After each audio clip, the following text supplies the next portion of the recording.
Why, hello. Good morning, chat.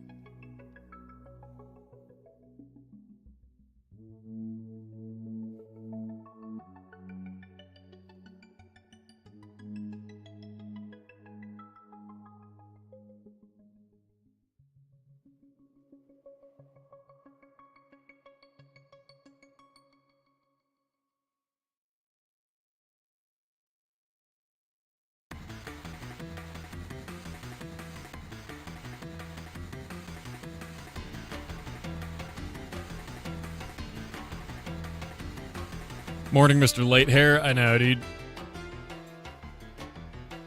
I actually woke up at midnight, but it's freezing, so I was like, ugh. Need to go and get warm. This your retirement stream? Yeah, dude, you figured it out. I retire every day. Every day. I know, it's freezing.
It's cold and raining there?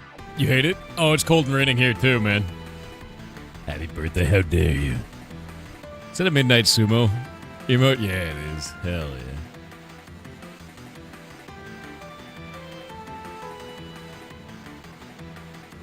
Old School RuneScape is Thor's retirement game? No.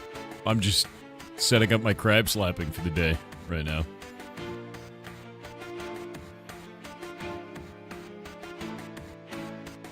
Don't worry about it.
All right.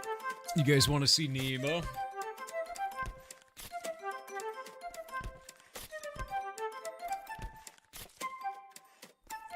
And boop.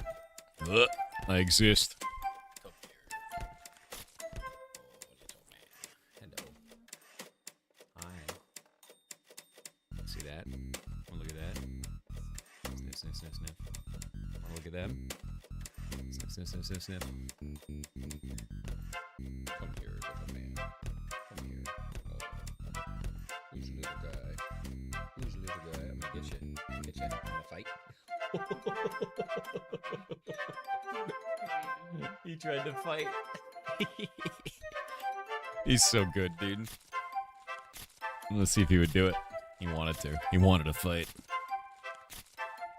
I am barely waking up, dude. Barely.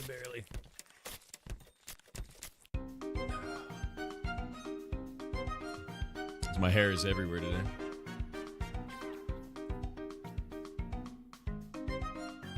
He's like trying to bite, but he doesn't really know how.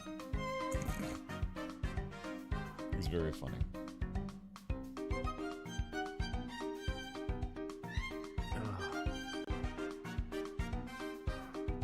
You know what? Whatever. It's just gonna be tall. Mind of its own today. Is Nemo's allergy better now? It's been out for 24 hours and he hasn't had a reaction. So looks good, you know?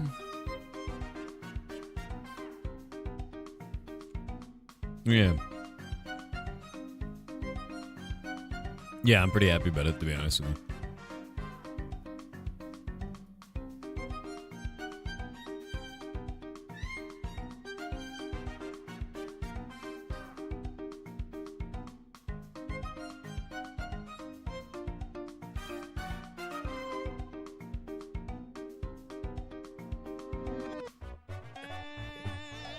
So, I think to start off the day, I need to finish hunting stuff. I made a couple of NPCs last night. I need to check to see... I need to add those NPCs, like, functionality-wise. So I'm going to do that real quick. While I'm waking up, kind of barely. Ugh.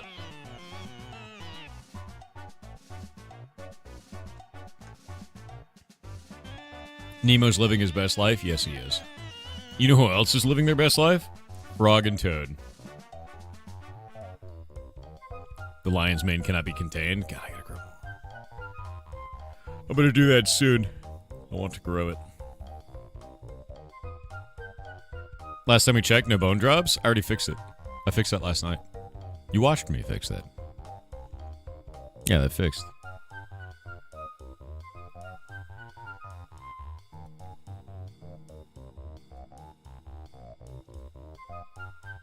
How do you come up with the ferrets' names? Vibes. Like, it literally comes out of like, what's their personality? Is there a food that matches them? You know, like those are like kind of the first two checks. Yeah, bones definitely drop though. That is still a thing. They drop off skeletons, so. How about Snowberry? Is she doing all right with Henry and the gang? Snowberry's doing just fine. Yeah. There's a speck of dirt in both of my eyes. I'm ready to die. I mean, that's the grave dirt. It's already there. You know? By the way, I've made it so that Nina is not an interactive NPC, and I put an armor vendor over here because players were not realizing they could interact with Nina. And I'm going to make the concoctions vendor over here. So we're going to build that. Yeah. So that's fixed.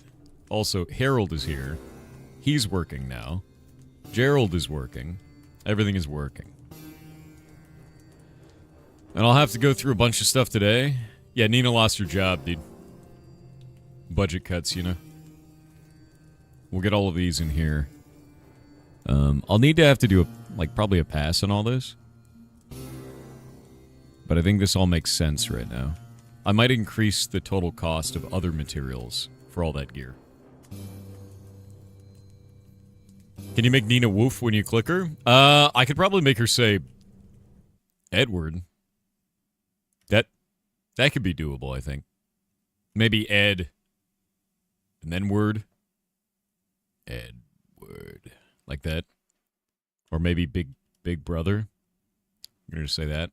I can do that. Yeah. I mean, I could do that. All right, let's go into this vendor. Crafting stations. Alchemy. Concoctions. I think I actually have the file open. I do. Nice.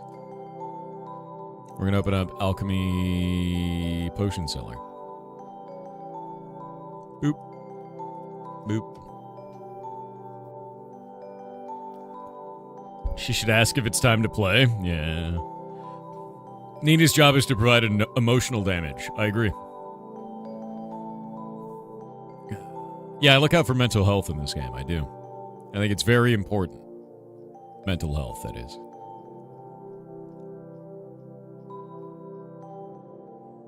Okay. Healing instant vial mushroom. We're going to get rid of these. And I kind of want to do this. I'm thinking about the concoctions that we do have. I'm going to pull them over here. Excuse me. There we go. I've already fixed these for the auction house, so that'll work there. I do need to update the auction house plugin today. Oh. Bazag, I know, right? Permanent. Permanent deep bond. Friendship. Togetherness. Forever. Alright. We'll make this onto there. I do think I need to increase the amount of materials that are required for armors now that we've removed hunting from armors. I do think that should be required at this point. So I'm going to be doing that today, doing a pass, an economic pass, basically, on all this stuff.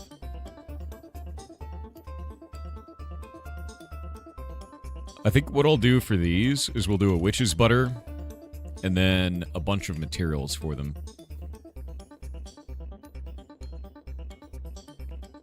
To get Shay to stop playing LoL, let's just say it's a bad example to set with the parrots. Shay doesn't play League anymore. Basically what happens is every year, for like 3 weeks, Shay will get like a wild I have to play League of Legends feeling, and then get rid of it. Is effectively how that goes. And thankfully, that time of the year is over. Yeah. Thanks for keeping the community solid. Thanks, man. You're awesome. Hope you're having a good day. You see Minecraft, what are you up to? I'm working on Block Game. So Block Game is our MMO that Jake and I work on. And, I don't know, we've been working on it for like 4 or 5 years at this point. And we basically just make new shit, release it to the community, have fun with it, move on, right? Move on to the next day. And right now what I'm doing is I'm adding in alchemy vendors for some new stuff because I rebuilt all of hunting to make it so that monsters around the game can drop specific items based on your hunting skill. You can then take those over here, you can turn them into potions that you can then apply to your character that give a drawback. But if you haven't seen Block Game before, imagine Minecraft if it was an actual MMO. We've got offensive stats, defensive stats, professions, talents. All the professions actually give you statistics, so like as you raise hunting, you actually get backstab damage as a bonus. As you go through and use certain types of weaponry, so the more that you use melee, the more experience that you get from melee, the more that it increases your melee damage. The more that you gain reputations with different factions, that gives you different statistics as well. So like each of these does something. Like you're never just raising a profession for the sake of raising a profession. It actually impacts you mechanically in some way. So yeah, it's been a lot of fun to build, and we're going to be porting all of it over to Hytale once Hytale is ready on January 13th. So it's going to take some time, probably about 6 months to a year to do the porting process, but I think it'll be worth it.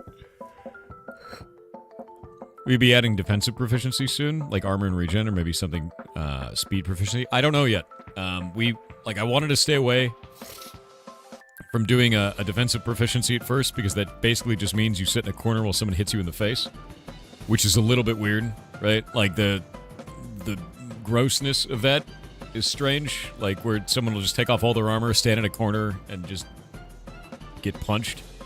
You know what I mean? Yeah. It's just weird, right? Don't kink shame me? God damn it, dude.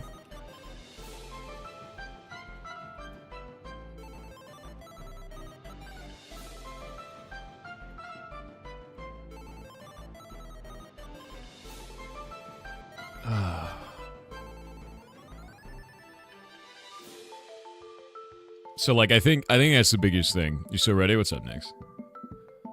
Yeah, we don't talk about Defense Club. Exactly. Like, the thing is I imagine two things. I imagine a person setting up a room where they just jump into cactus endlessly, and I imagine a person standing in a corner while another guy punches him endlessly. And, like, I just don't want either of those things to exist, you know? I think that's the biggest thing. So, like, you know? You love being a cactus? That's fair. If someone punches you without armor, you get 0 XP? No, I mean, it's not even that. Like, I don't want to put caveats on it, because you guys will find the way to do it. So, like, the way that it would probably be best is just make it so PvP doesn't give you XP for it. Legitimately. Just make it so it only happens if you get hit by a monster. But then you know what will happen? Someone will cover themselves in regeneration food, take off all of their armor, stand inside of a dungeon, and just sit there in the corner while they get beat to death. And that'd be it, you know. You want to be a walking thorns with high regen? Yeah, I know you do. I want to stay away from that. Yeah. Oh no, Akana, they're already gone. I got rid of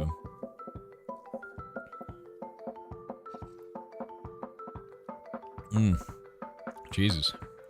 I was super dehydrated, man. What if a Fatterpillar falls on you? Horrifying. Can you cap the EXP gain from a specific monster until it dies? Yeah, I could, but is that fun? Not really, you know. You haven't been bullied into being a tank your whole life? Not at all? Wait till you see the Guardians in this. I'm going to put auras on them. You're going to be like a paladin. It's going to be fun. I'm interested in doing it. It'll be really, really fun. Okay. We're going to use mushroom butter, which is the witch's butter rare spawn mushroom for each one of these. Then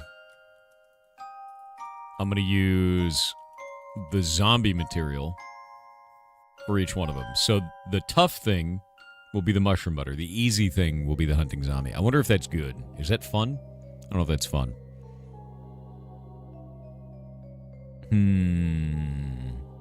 Actually, logging nerds of Block Game, the lumberjacks.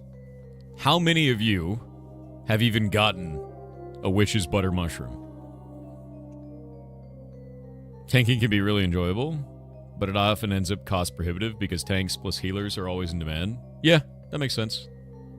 You've gotten many of them? Many, many? How many of the new zombie parts have you gotten? Hunters. A Block Game. You got a chicken in the woods? Nice.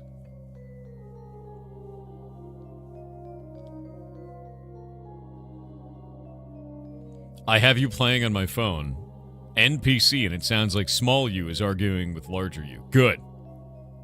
Small me can kick sand. And big me is a jerk. Yeah. What's your advice for someone wanting to learn how to code without going to real school? Honestly, if you want to learn how to make stuff, dude, just start making shit. Come up with an idea for a project that you want to do. Maybe join a game jam. Get into something and get dirty, dude. Like, start building a thing. And it's gonna be shit. That's fine. Doesn't matter. You're gonna learn stuff along the way. You're gonna make cool stuff, and then you'll learn, you know, throughout that process. That's all you need to do.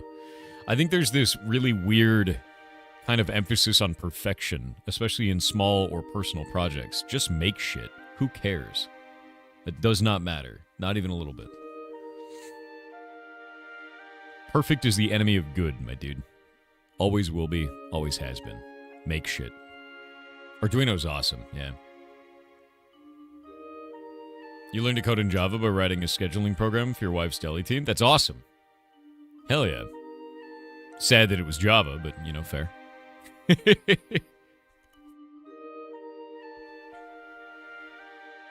No, you are the enemy of good. Oh, okay. Get him. Thanks, dude. I started the Unity program, and it was going all right. Nice. I mean, yeah, there's nothing wrong with that at all, dude. In fact, here, there's a bunch of resources that I have for you. Our Discord. If you are not a member of our Discord, you should join it. It's free, by the way. There's no, like, paid shit on here. But I've split it up into a bunch of specific skills. If you want to learn, like, game dev, hacking, art, audio, programming, whatever, right? Like, all of them are up here, and then games that we play. Just do that, and then scroll down, you'll get access to those sections. So you'll have as many sections or as few sections as you want, right? So if you choose the game dev one, you get access to the game dev section with all of these channels and all the resources that are in there. There's no paywalls. I hate paywalls on knowledge. So all of this is in here and it's all free. And there's a ton of community members that are in there as well to teach you stuff. It's the whole idea. Yeah. It's literally for you, man. To go learn cool shit. And not have to pay for it. Because paying for knowledge in 2025 is a meme.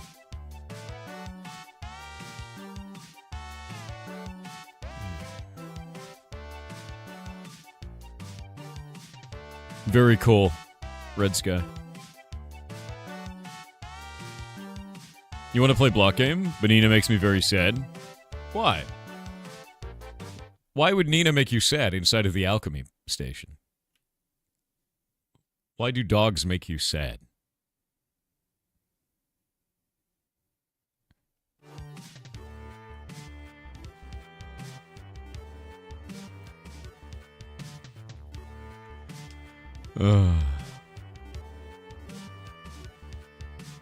You know this? You know what? What are you talking about?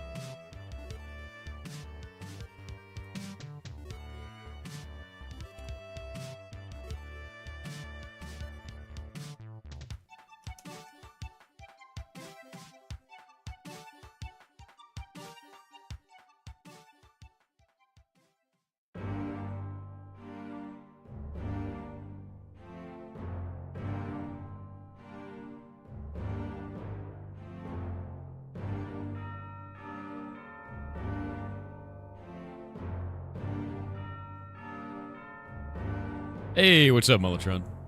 You having a good day? Update on the ferret rescue? What do you want to know? I've got the next phase going.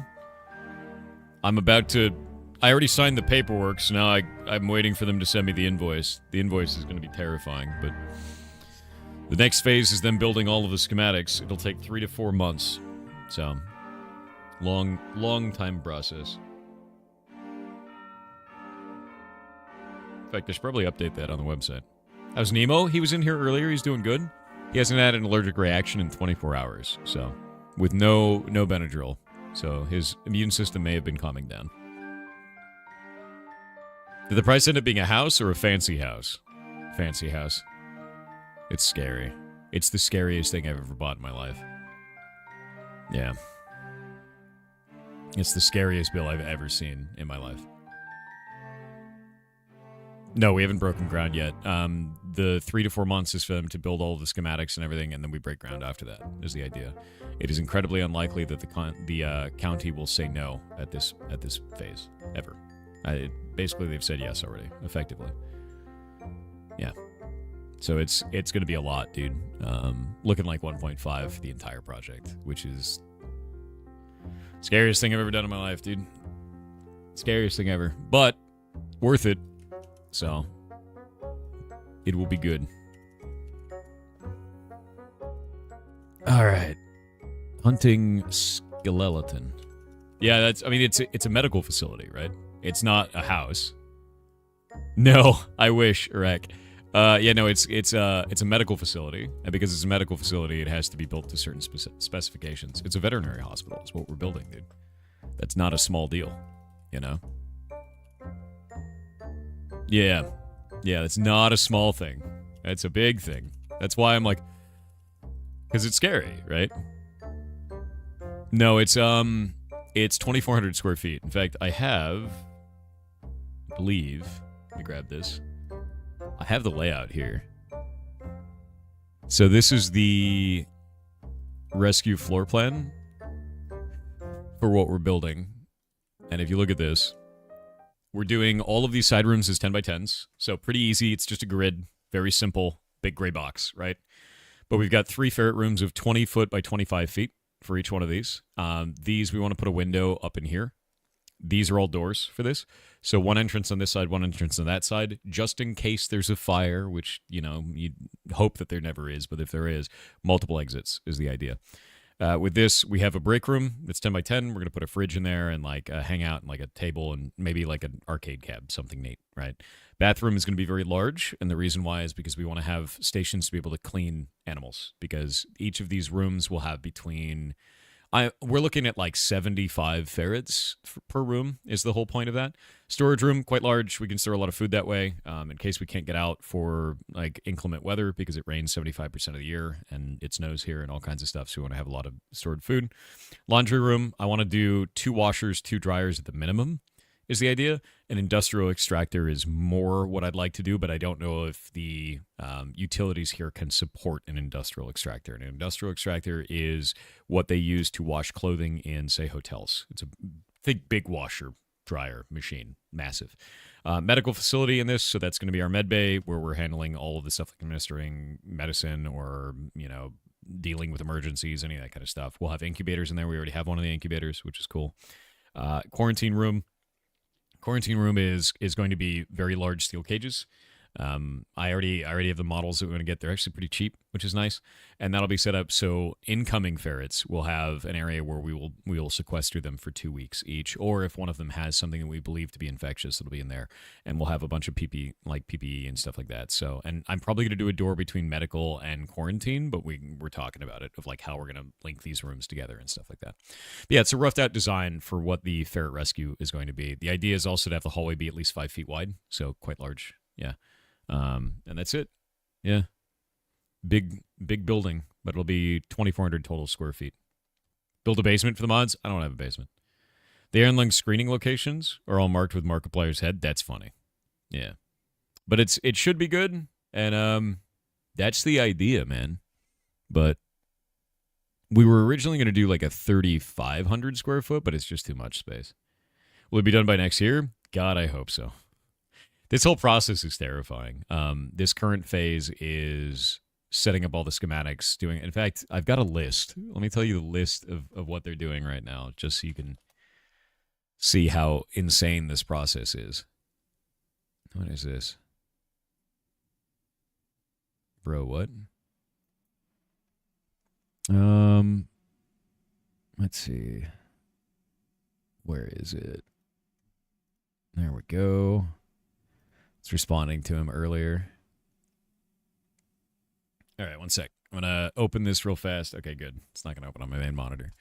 The next phase is, and this is all of the engineering, planning, and design process things that they have to do. It's 24 separate tasks: project management, developer, septic system and well system approval process, topographic survey, geotechnical soil report, conceptual site and utility plan, conceptual building floor and elevation plans, final site plan, SEPA application and submittal, schematic building floor and elevation plans, schematic M&P, so mechanical and plumbing plans, schematic electrical plans, preliminary landscape architect plans, preliminary parking lighting plans, architectural design documents, structural engineering preparation, final mechanical and plumbing plans, final electrical plans, final civil engineering plans, final landscape architect plans, final parking lighting plans, project coordination, agency red lines, 1 round, consultation meetings and coordination, and then electronic AutoCAD data deliverable. That's this phase. It's going to take 3 to 4 months. Welcome to the nightmare that is building something. Where's the stream room? We're actually going to do that likely from the break room. We're going to set up the streaming computer here. Yeah, so that's the whole idea with all of this.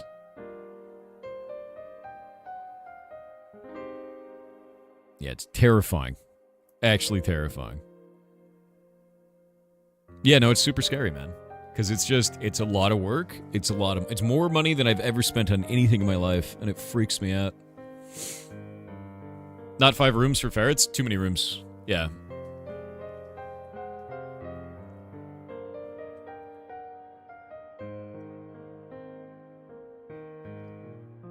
Where's the kitchen?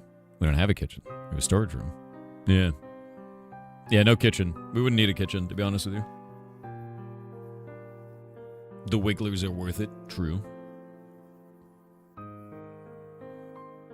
Come to Canada, you could spend that in an outhouse easily. Jesus. It's just the reason why it costs so much is because of bureaucratic red tape. There's no building the building would be easy. But the red tape involved is massive, dude.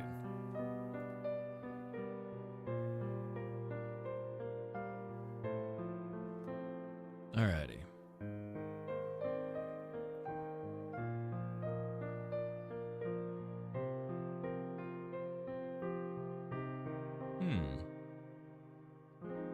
Move bathroom next to laundry for easier utilities planning. Yeah, we'll talk about all that. Like, I'm not... This is like a rough, so I'm not too worried about it, to be honest with you. But having the bathroom next to the laundry does make sense. It'd be fine, you know? And we'll do things that'll be cheaper along the way to make sure that that's like that. Like, I'll give you an example. I don't need a massive parking lot, right? You know? I don't need, like, gigantic lights over the facility, you know? We don't need outdoor signage. It's like a whole thing. Small kitchen in the break room should be fine. Yeah, exactly. Like a half kitchen kind of a thing in the break room is really all we need.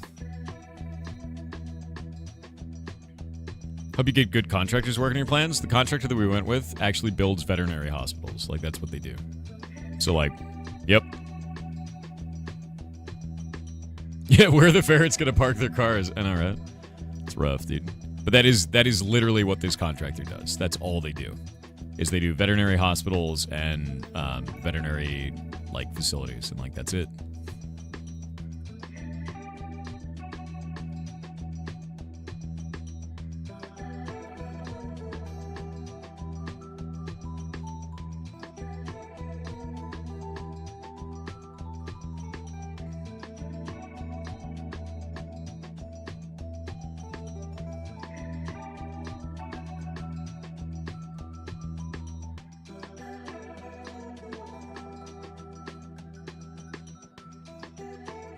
Why no front desk? Because we won't need one. We're not accepting, like, you have to understand, this isn't like a location that people visit. This isn't a place of business. This is a rescue facility, right? So there's no reason for, like, a front desk. There's none of that stuff. Yeah. Where the staff dorms get built, there's no dorms, dude. It's funny, though. When did the fiber lines get installed? That's already in. When I first moved here, I paid to have the fiber dug underground to make it to this property, which was like a nightmare. They brought a big machine out and they drilled it under the ground. It was awesome. And then they released all the dirt and it looked like a giant machine taking a very thin turd.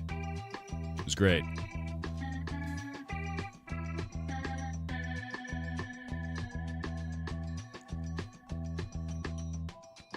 Yeah, no, I don't. I don't mess around. Like, that's, yeah.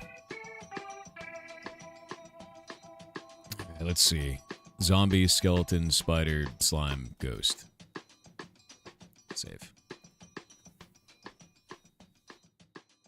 Did you reserve space for the on-site Starbucks? Actually, do you want to know something funny? One of the things that we're planning on doing is trying to get sponsors for the ferret rescue. So that way we can advertise the rescue, like, or advertise sponsors at the rescue, and maybe get sponsored by, like, an animal food company, like the ferret food companies. Because, like, we use Stella and Chewy's for everything. So, like, if we can reach out to them and see if they'd want to sponsor the rescue, or reach out to companies and be like, hey, do you want to put your signage, like, on the stream in there, right? Because any type of income for that would just help run the rescue, right? So anything that we could do would be enormous. Anything like that. So, yeah.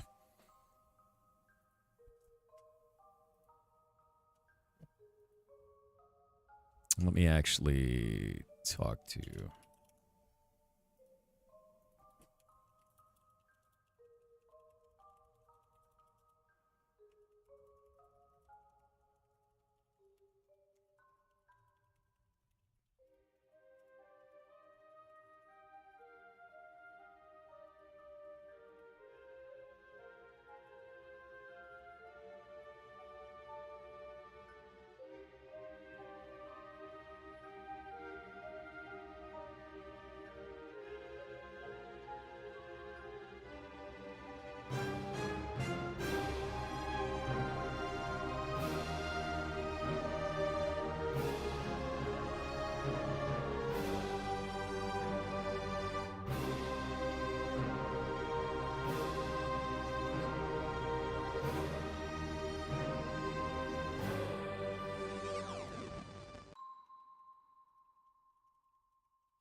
Yeah.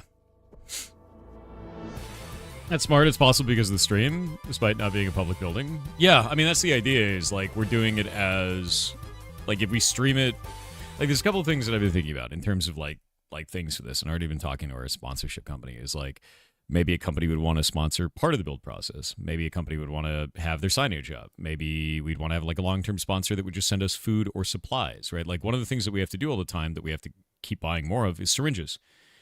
When you're running a medical facility, you need a shitload of syringes. And then we also have to have sharps boxes.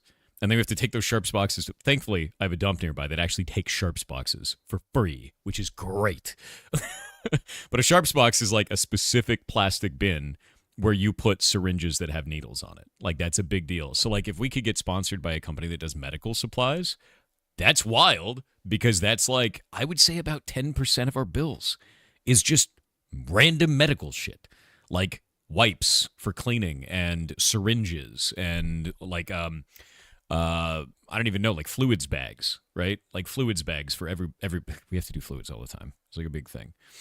Yeah, so like all these types of things are pretty huge. So like if we can find a company that does that, that's super into it, yeah, we do it. I think that would make complete sense. It's more of a matter of, this isn't normally a thing that gets sponsored in the streaming world. It's kind of unique. So it's a little bit unbroken ground, and you got to find it. Yeah, no, like fluids bags are a big thing. Anytime anybody has like a major problem, sometimes the oldies, they'll get like majorly dehydrated, they don't want to drink or whatever, or they're having a problem, see fluids bag, you're good to go. Can you put that stuff on the throne list? Maybe, but the idea is not to make you guys pay for it. The idea is to like see if we can get a company to do it, and then they get the positivity of helping a rescue, and we get the supplies that we need to keep running the rescue, right? Yeah. So all this kind of stuff is like, where do you figure that out? And then you go for it. Yeah. Nobody loses in situations like that. Like, they just don't lose. Well, some of the medical things you don't need to. The idea is right now we can cover everything, but it's like, as we expand this up, anywhere that can be helped, that's what I'm going to try to do, and we're going to try and figure it out, Oh, is Henry out there? Yeah. Yeah, the idea is to not rely on charity or donations. Bingo. That is the whole idea. The idea is to make it so that it's mostly, and I want to say like right now it's like 95% run by ad revenue. I want to do something different from other rescues, and we've done it so far, and it's worked for years now, which is run the rescue off of ad revenue as much as possible, because that way it's sustainable, and the only downturn that you have to worry about is January every year, which is terrifying. You'll take my bits so you can't stop me? Fine, fair. I can't do anything about it, but you're right. Wait, maybe I could turn off bits. What are you going to do then, Jay Psycho? What happens in January? Oh, okay, hold up. Who hears the memes every year from every single person saying that Twitch is dead because of adpocalypse, and oh my God, the sky's on fire and everything is dead, right? Every year in January, people will start to claim that Twitch has died and that there's an adpocalypse. And every year, they're wrong. And the reason why is because in January, ad revenue starts off like this, and it slowly goes up until about October, and then it does this again, and it goes like that. This is quarter four. Quarter four, which is October, November, and December, makes the most amount of ad revenue of the entire year, because you spend the most amount of money during that time, and advertisers want you to spend your money with them. That's what they want. And then in January, they go, oh shit, nobody has any money anymore. So in quarter one, they pull back all their ad revenue spending because there's no money. And then slowly throughout the year, they ramp this up until quarter four. So every year, every streamer, every YouTuber, everybody basically loses about 30 to 40% of their ad revenue. Just every year. Happens every time. And then every year, like clockwork, people on Twitter and Reddit and other social media platforms start screaming and shitting, saying that it's an adpocalypse and everything is over and oh my God. And then they disappear about a quarter later because they were wrong. And this happens every single year like clockwork. I have been doing this now full-time for 8 years. This happens every year. This is not new. The sky is not falling. There will not be an adpocalypse. It will just be January. In fact, that process usually starts about, I want to say 5 days before the end of quarter four, 5 to 8 days, somewhere in there is where it happens. And that's it. That's how that works, Yeah. But other streamer said Twitch is dying. Other streamer is wrong. Yeah. Yeah. Yeah. I get less ads in quarter one every year on basically every service. Yes, you do, because they spend less money. It happens every single year. And do you want to know the best part about this? Want to see something funny? Don't just take my word for it. No, we have data, because I always love the receipts, right? So let's go into here, and we're going to pull up the Twitch ads section. Oh, look, it's the burrito index. I have been tracking this since 2022, the price of a 5-layer burrito at my local Taco Bell. On the first of every month, I go there and I buy 3 burritos, 3 5-layer burritos. And by the way, inflation has been increasing that now from $4.72 per burrito to $5.73. It's more than $1 per layer at my local Taco Bell now. But as you can see, every year, wow, that number goes really low in January every time. And then it shrinks again in January every time, every single year. The only time you have anomalies is like this. In 2023, Twitch didn't have any ads during October. That was actually Twitch failing to do ad fill. So you can see the anomalies in real time. But what you'll find really quickly is every single year, January takes a dive. Every single year, quarter 4 is large. And that's it. This is normal. It's a normal part of the process. That's an anomaly. That's something you should call out. But if you're just saying, oh my God, my ad revenue dropped, the world is over, and you're in quarter 1, it's normal. That's normal content creation. You have to ride the wave and then figure out what's actually happening. Happens every year. You're at the whim of advertisers. We all are.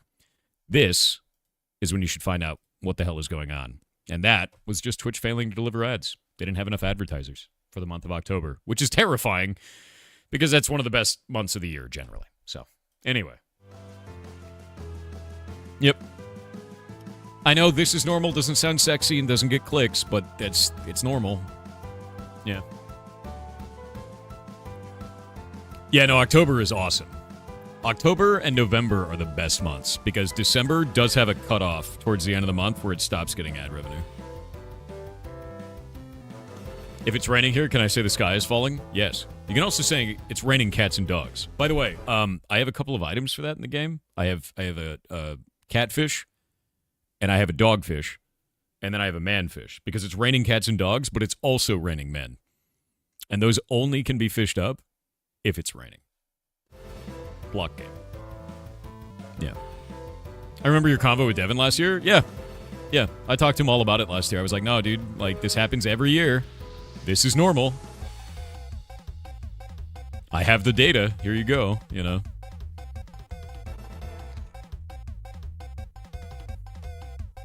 And you know what?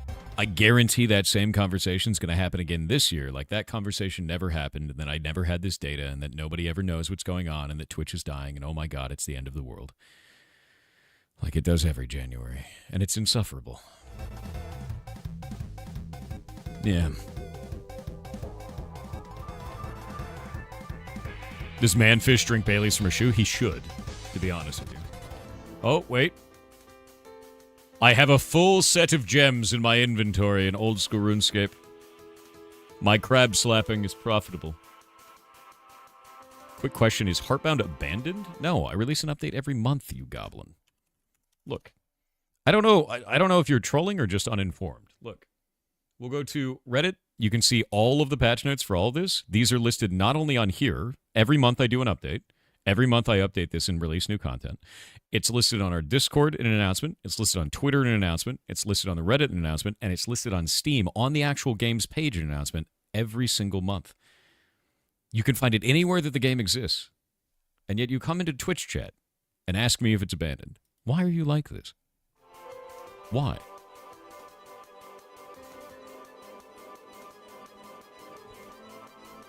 Just go look at the Steam page. Read.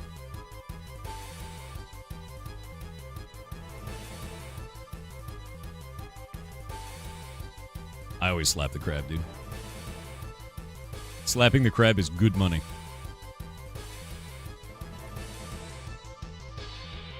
Yeah, it makes me wonder, is there a section of the internet that I'm just not announcing these updates and, somehow people are missing it? Or is it just trolling? I don't know at this point because I put it on every social media that I engage with. I put it on our Discord. I put it on the Steam page. It's literally everywhere. It's front and center on the Steam page, an announcement with all the patch notes and everything that I'm doing. And then we talk about it on stream, and it's like, how are you not getting this information? It's got to be trolling. Like, I feel like it has to be at this point. It makes no sense. Yeah. It makes no sense, man. It's got to be bait. And if it's not bait, how did it miss you? Did you put it on Tumblr? I know. Doing smoke signals, dude. Like...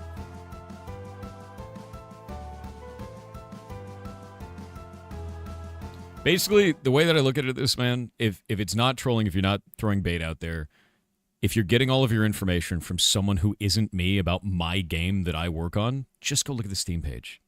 Just go look at the announcements that I put out on it. Read them. You'll see that we've been updating it every single month, like I said I would from January of this year. Don't take some other YouTuber's word for it. Go look. Yeah. I'll do carrier pigeon from now on. Yeah, I'll do it. Yeah. Yeah, we're handling that. Black box. It's not supposed to be like that. Like, I gotta hit up the team, find out what's going on with it.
All right.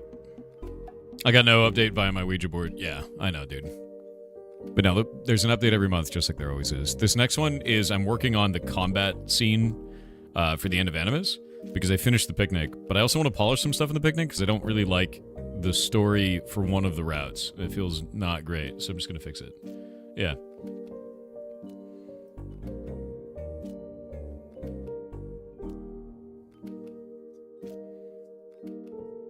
Oh yeah, Martin, like, legitimately, I don't care at that point. Like, I put out the updates, the community wanted the updates, and I'm adding more content to the game. And the game is moving forward.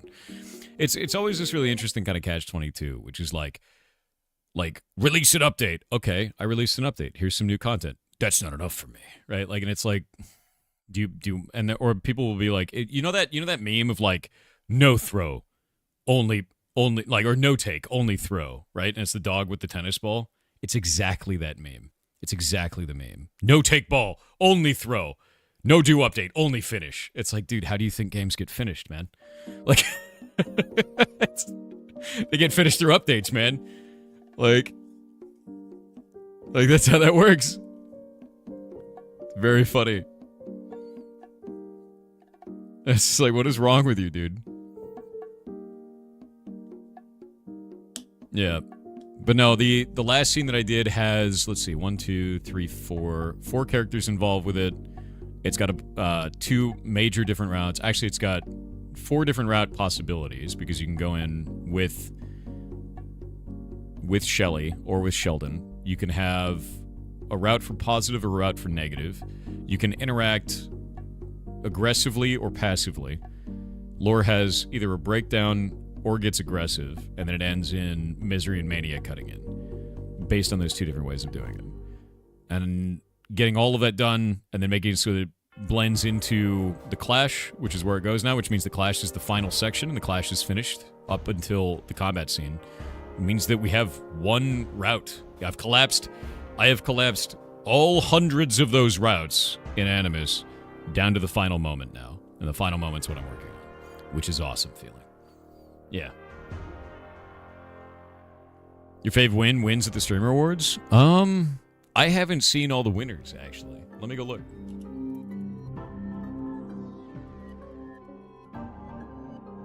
Let's go look to see who won. I don't think I voted for any of them. I didn't watch any music stuff. Cool. Emery won. Nice. Phantom won. I think for roleplay streamer, I think I submitted Esfin, dude. Because Esfin kicks ass. MOBA streamer, I don't watch MOBAs. Brand partner, didn't care. Hidden Gem Award. I voted for Mahoodles, mostly because I know Mahoodles, because she's awesome. But I hear that I Just Love Puzzles is rad. And I Just Love Puzzles won. So I want to check out their content now. She's the puzzle grandma, as far as I've heard. Yeah. Battle Rails I didn't watch. Fighting game streamers. I actually voted for Lily Pichu because she's freaking rad, dude. She's really good at fighting games, so I'm glad she won. We'll wait on ads. Most wholesome speech? That's awesome.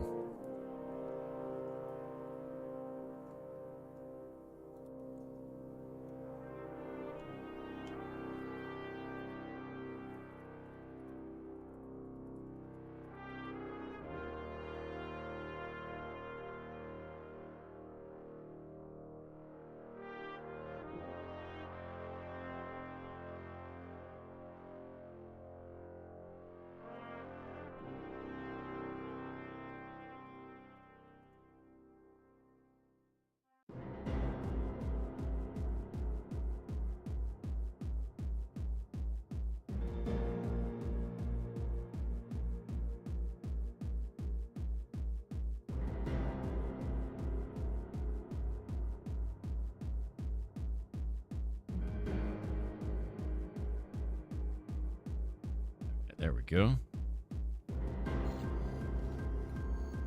I Just Love Puzzles is basically everyone's kind grandma who just happens to also stream on the internet. That's fantastic. I love that.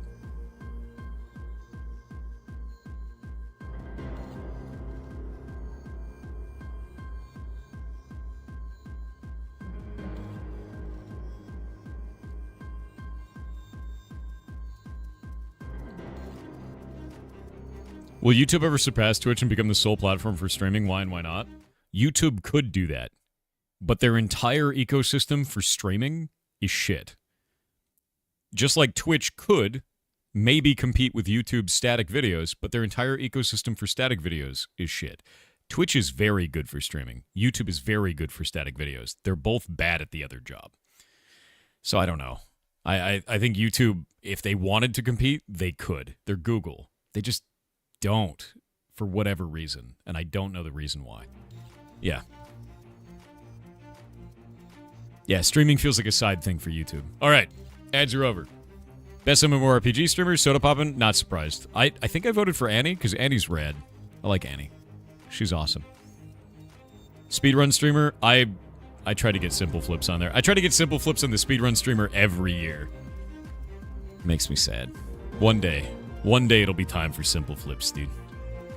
Minecraft streamer, I don't really watch Minecraft as much as I work on Minecraft shit. Marvel Rivals streamer, I don't watch Marvel Rivals. FPS streamer, Burnt Peanut, I'm not surprised. Burnt Peanut has exploded in popularity. And he's hilarious to watch. Lots of screaming, though.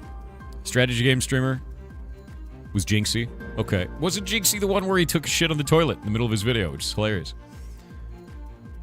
Yeah, I think he did do that. IRL streamer, I Show Speed. Really? It wasn't Extra Emily. I'm not surprised. I Show Speed's community is enormous, dude. I am not surprised at all. Vertical live streamers, I don't watch Verticals. Stream Game of the Year, Peak, not surprised by that at all. Peak was so good for streaming. It was super funny to watch. Content organization is FaZe Clan. I don't really watch content organizations. I watch individual streamers. Wait, really? Really? Sea Dog and Iron Mouse didn't win Best Streaming Duo? That's surprising. That's really surprising. Wow. That is incredibly... That's a massive, massive community then, dude. No, that's really big. Yeah, you're surprised as well? Yeah, no, that's very, very surprising to me. Super, super surprising. Best stream collab, Kai Cenat, LeBron James. There was no way that wouldn't win. There was no way that wouldn't win. It's LeBron, dude. Like, the moment I saw that, I was like, LeBron wins it. Like, LeBron and Kai Cenat, are you kidding me? Yeah, of course that wins. Mafiathon, yeah, 100%. Mafiathon was rad to watch. Stream University, all right. Best stream series, I didn't watch any of these. Although I have to say, Fortnite Friday's hilarious because I see Fortnite Friday on Twitter all the time. And Connor Eats Pants somehow manages to get, like, politicians and really big names to come out of Fortnite Friday and then just, like, acts like it's a meme and then hits them with the hardest, most vicious questions I've ever seen in my life. So it's really funny to watch. Best VTuber, not Iron Mouse. Whoa. The Iron Mouse upset. It was Burnt Peanut. Holy. Is this why there's all the drama going on Twitter? Is this the reason? Because Iron Mouse didn't win Best VTuber and Burnt Peanut did? Is that it? Why? I love Iron Mouse. Like, Iron Mouse is awesome as shit, dude. But Burnt Peanut is having his rise into the sun. Of course Burnt Peanut's going to win this year. That's how award shows work, especially when they're community voted. Like, absolutely. And you shouldn't be hateful towards Burnt Peanut or his community. Like, I feel like the values that Iron Mouse puts out on Twitch are very much against being an asshole to Burnt Peanut for winning. Like, legitimately so. That doesn't feel like that's what she's about at all. You know, so I don't think anyone should be mean about that. That doesn't make any sense. Yeah, it's super strange. But people get really weird and aggressive when it comes to their favorite streamer in the Streamer Awards. Variety streamer Queso, yeah, not surprised. Just Chatting, Kai Cenat, yeah, not surprising. Rising Star, Marlon, I don't know them. I'll have to look up their stuff. League of Their Own, Maya, not surprised. I wanted Prime to win. My boy with the fake mustache. But not today. Maya does just amazing shit, dude. She absolutely is League of Her Own, 100%. She does awesome stuff. Streamer's Choice was Jason the Wayne. Legacy Award was Double Lift. Sapphire Award is Cinna. Surprised it wasn't Extra Emily or Emerald. Cinna, interesting. Gamer of the Year was Queso. Cannot stop the Queso, dude.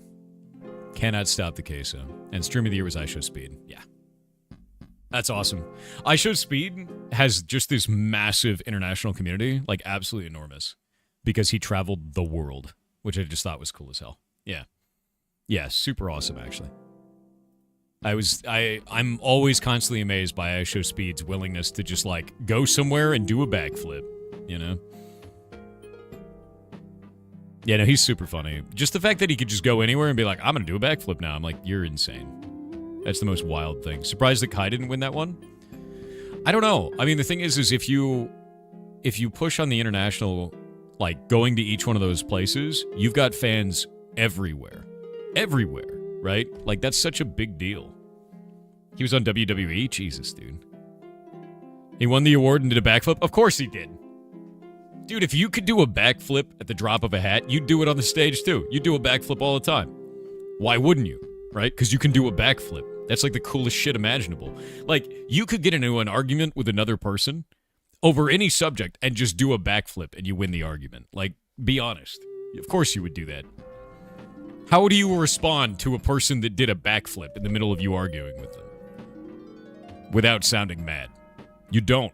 You lose the argument. Whatever it is. Yeah, you respond by losing the argument. Unless you could do a double backflip. I think it's the only way you could do it. You'd have to double backflip, dude. The ADHD Santa with 500 bits said, Morning Thor. Thank you for taking the time to meet and talk to me at TwitchCon. Yeah, you dude. guys were the best. With that said, please don't support TwitchCon in 2026. I know it's your platform, but like you've taught us, speak with your wallet, no TwitchCon until they make serious changes. Also, this Netflix merger is gonna affect fighting games, sadly. Mortal Kombat. The way that I look at it is I don't really, I don't know what the hell Twitch is doing, but I go to the TwitchCon for you guys. So if I don't go to TwitchCon, that's more of a detriment to the community than it is to Twitch, honestly. Yeah. So, I don't know, man. I do want Twitch to fix shit. But I feel like that's cutting off your nose to spite your face. I think that hurts the community more than it bothers Twitch, legitimately so. Yeah. Yeah, I don't think it does. Zerovolos has obtained the cursed quest. I get the sentiment, though. A poll has begun for chat to decide their fate.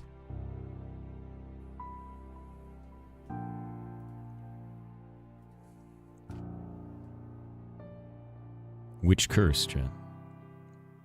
Yeah, which curse? Making fans upset is what makes Twitch react? I don't want to use you as a token to get back at Twitch to make a statement. That feels greasy to me. Alternatively, what I can do is just make a public statement about whether or not they did better or not, which I think is a better move. How are you? It's me, your best friend, Toad PhD. Hell yeah, dude. Go watch Toad PhD. Do it. Follow that man.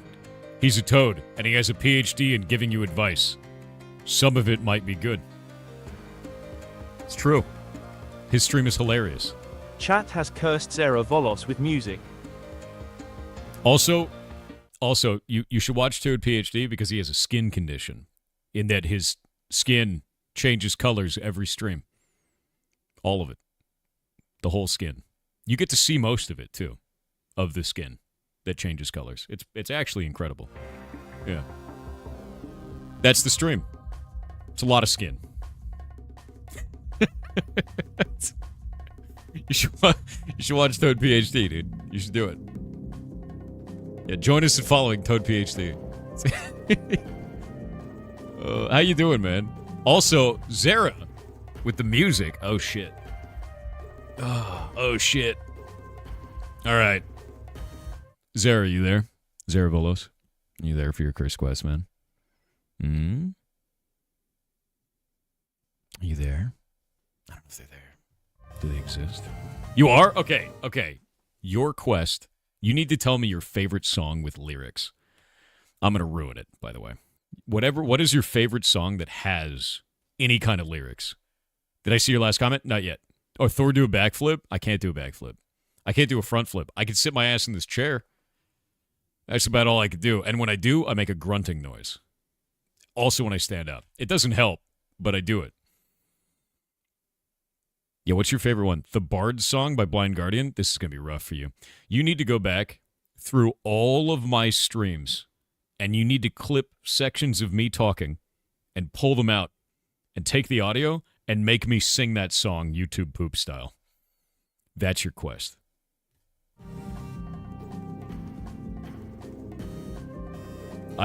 You have to get me to sing your song badly. How about a somersault?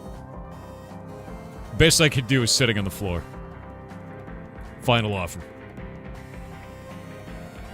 I can recline in the chair. Yeah, but is it disrespectfully reclining or respectfully reclining? It's one of the two. One of the two. Chair flip? Dude, what if you could get iShow Speed to do a backflip sitting in an office chair? Like the office chair itself flips. I bet he could do it. That dude's insane. It's terrifying, honestly. Actually insane behavior. I gotta get the layouts done. Concoctions. Not sure if they're related to EVE Online's Goon Swarm. You mean the winning side? Is that what you're talking about? I love that it was named Goon Swarm long before people changed the meaning of goon. What are you gonna do?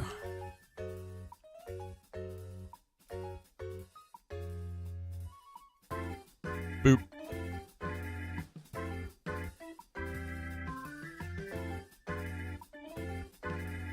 All right, this is set up. I'm gonna save this one. Gonna grab this. Gonna grab that.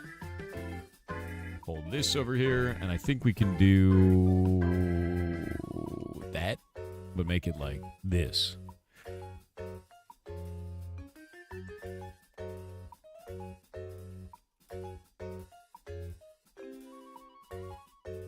Yeah, I think it works. Save it. Saying I like the movie The Goonies. I know, dude. Saying that you should watch the movie The Goonies to like Gen Alpha in America or Europe is probably the most horrific thing you could do now. Because the term goon has changed so much.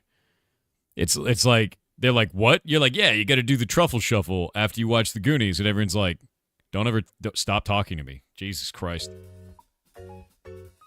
Yeah, no, it's bad. Like, that's not a thing you can do anymore. Will it work? Shit. Does this guy work? Okay, that guy works. That means this is a problem. But why? But why? I forgot to name him. I forgot to name this guy. Actually, might pique their interest in rewatching the classic. Don't say that, fine. Not sorry for the pun. I know, right? Don't say it. No, Wagon. No. God damn it.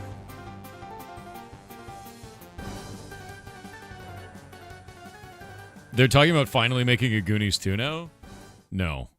They shouldn't make a Goonies 2. Whatever that is, that's just the search for more money. It's not going to be good. It's not going to be true to the original. It won't make any sense. I hope that they never make that, and if they do make it, I'm probably not going to watch it. And if I do watch it, I'm mostly going to watch it out of a morbid curiosity of how I can shit on it. Do not make the Goonies 2. Do not make the Toonies. Don't do it. Don't. Isn't that Spaceballs 2? Spaceballs 2 can do it because it's hilarious. The Goonies is a sad play at more money. Spaceballs 2 is a hilarious play at more money. Spaceballs 2 gets a pass because they said they were going to do it decades ago. Forever ago. Yeah, they're like, Spaceballs 2, The Search for More Money, and now they have to name it Spaceballs 2, The Search for More Money. They have to. And it has to happen before Mel Brooks dies, because he's 99 years old, which means Spaceballs 2 comes out when he's 101, which means he has to live on pure spite for 2 full years. Yeah, no, he's actually 99. That's not a joke. Yeah, he's going to be 101 when Spaceballs 2 come out. We're all waiting. We're all hoping that he survives up until that moment. Yeah, the dedication to the bit is insane, dude. Man waited. He's like, you know what? I'm almost 100. Let's finally make Spaceballs 2. Like, what a complete badass, dude. Filming's already done? Why don't they just release the damn thing? I guess they're doing editing, right? I guess they're doing editing at that point. That's a lot, man. Cat Coro said, I saw an interesting game you would find fascinating. It's called Blind Touch. You navigate the world as a blind person using your cane. I think I've seen this. https://store.steampowered.com/app/35216. Let me skip that. Skip the link, but I want to show this. I've seen this game. Yeah, it's really interesting. But this is how you get around. It's like a physics game where you can only see based on the AoE of the tapping.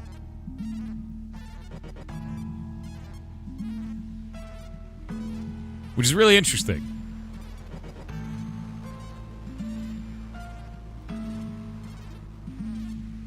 Like, really interesting, actually. There's a demo? Yeah. I do think part of me does find it a little bit hilarious that they've decided to put Braille in digital format. But the game is a cool idea. And I think it's actually...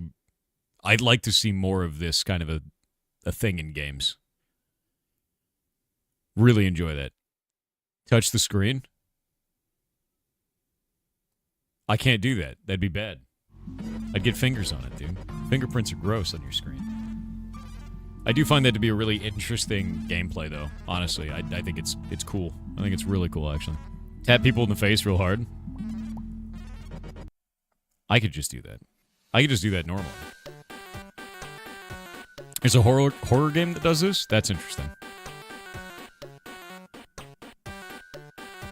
Imagine making the game accessible to blind people. There actually is a game like that is accessible to blind people, and it uses sound to visualize stuff, so people who are sighted can play it, and people who are blind can also play it, and it still works. Yeah. I think that's actually really interesting. So there are games that do exist like that, specifically for that kind of a scenario, and I find that to be fascinating. All right, why is this NPC broken, dude? Mobs. Have you heard of the Voidness? No. I don't know what that is.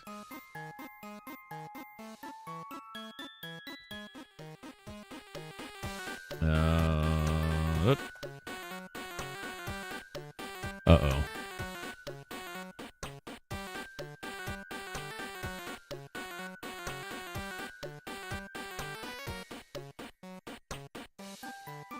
There may be a problem, chat.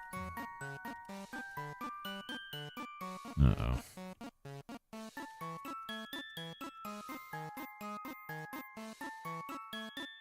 Why does this not work?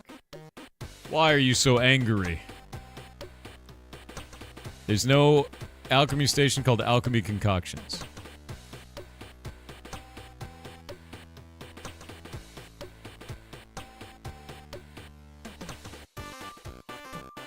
Oh, I'm an idiot. Hold up.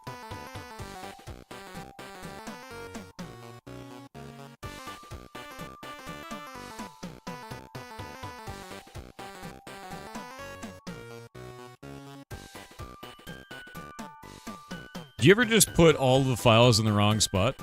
I did that. Nice. Yeah, I put this whole file in the wrong place. What do we name this guy? What are we gonna name him? Killing NPCs again? Only for a little while. Do you know which one I would never kill? Do you know which one has to exist forever? Our faithful alchemy dog, Nina. Forever. Immortal. Immortal.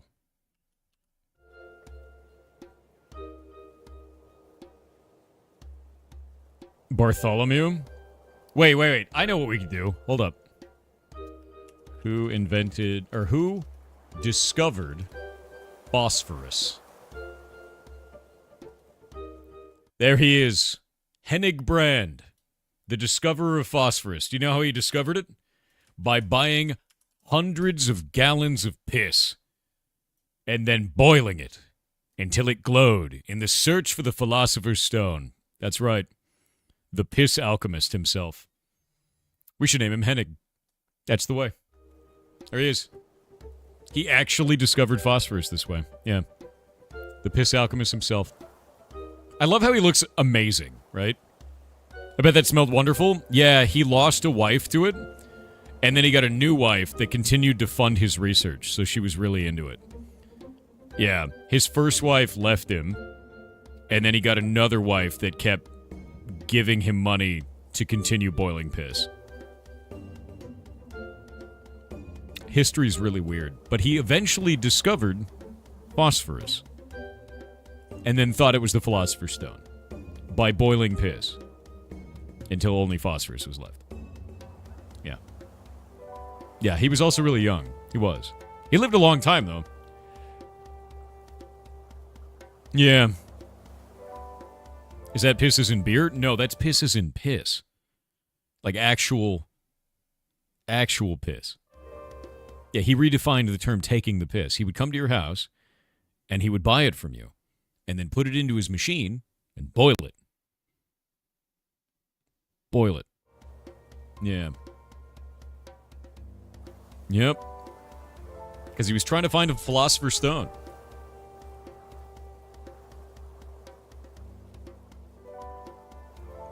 God damn it, Shay.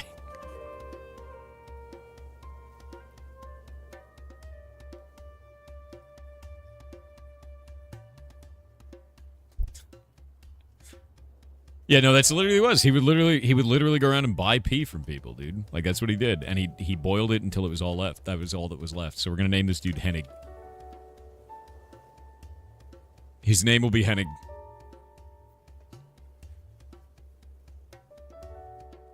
Also, I need to rename the other character, too. We've got another guy who's the alchemy armor. Where are you?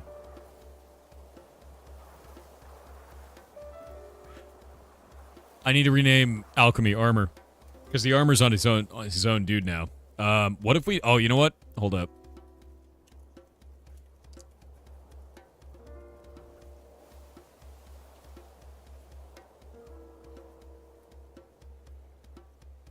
We should name him Alphonse. I don't see any other reason not to. Like... Yeah. That makes the most sense to me. I'm trying to think of, like, what else would be armor, right? You want to name him Edward? Why? We name him Alphonse. I think it's fine. Because it's, yeah. If we name him Edward, that doesn't, nah, that's not going to work. Yeah, Alphonse, I think, is the right way to do it, because he's the armor. I think it's much better. I wanted to look up the spelling for it, and the spelling is this. You mistook Mel Brooks for Mel Gibson? That's a very different human being. Let me show you what Mel Brooks looks like today.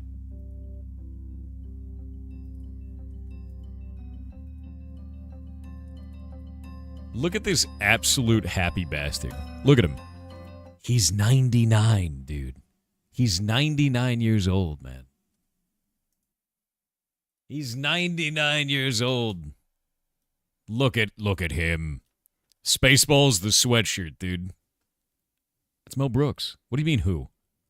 What do you mean who? Oh. You've never seen Mel Brooks before? He looks like yogurt without the makeup? Well, it's because he is.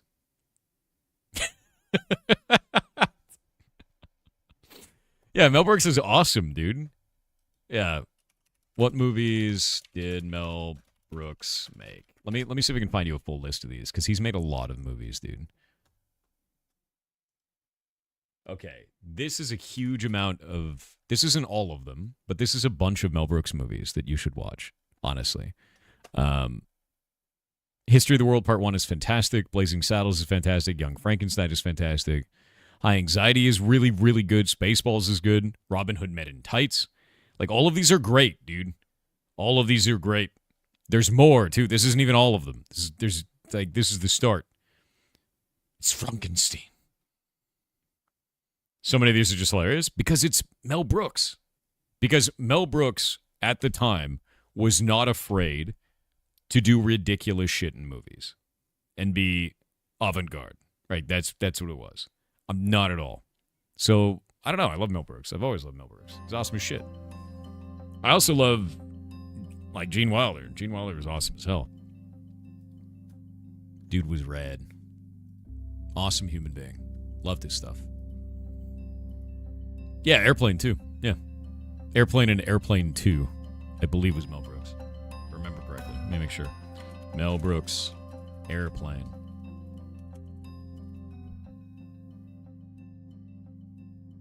Oh, no, he didn't. I thought that was Mel Brooks. I thought it was. It's just so funny that I attributed it to him. Yeah, that wasn't him.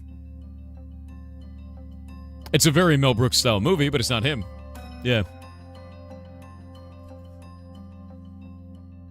Wild. It's by Jim Abrahams and David and Jerry Zucker. I had no idea. I thought that was... It's so good that I thought it was Mel Brooks. That's high praise. Leslie Nielsen. Yeah. Leslie's really funny, dude. Let me pull him up. Nielsen. Oh, no. You know what's upsetting to me? Looking at all these people that I grew up watching, right? Like this. Leslie Nielsen, who's super, super funny. And then seeing that they have also become old.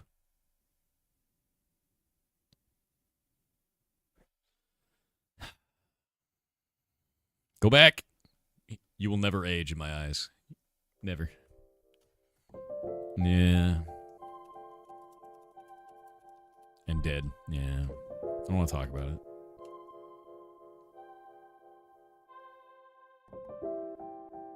Why is that one missing? It's a bit weird. What is the middle one that's missing?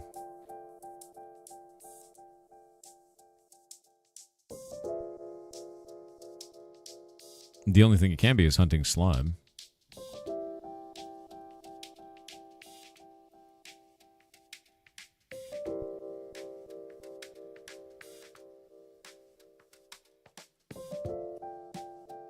Skeleton. Pigment. Oh, that's why. That's why. We left swine in. We left swine in. All right. What do we name the slime drink?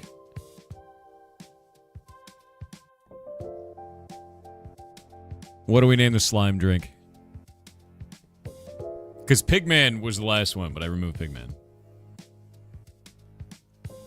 Snot? We could do snot and then be like, it's snot, what do you think? Right? Ecto Cooler? No, it's made out of slimes, not out of ghosts. Ghosts are called spirits. Slurm? No, we gotta come up with our own name.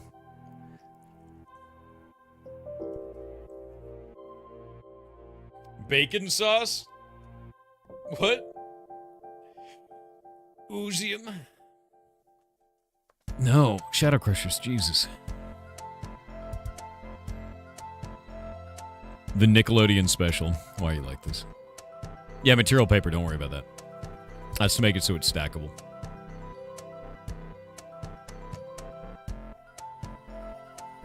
The Jawa man said morning Thor and chat.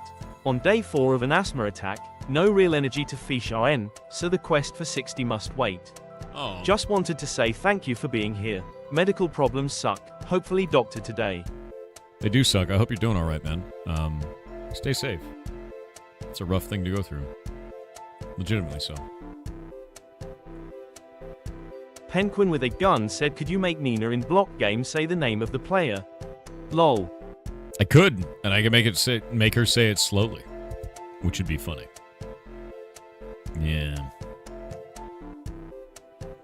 Getting a new mattress today. Good sleep incoming. Oh, I gotta rotate my mattress, dude. It's mattress rotation time. The way that you know is because there's an indent in your mattress in the shape of your body. Yeah. Kedabosh said hello Thor, amazing humans, aliens, goblins, ferrets, furries, and others. Glue. Keep being the amazing entities that you are. You are the only you there is or ever will be, so be the best you that you can be. Yar love, yar pet, yar love. You be the best you that you could be. You goblin. We'll name it Glue.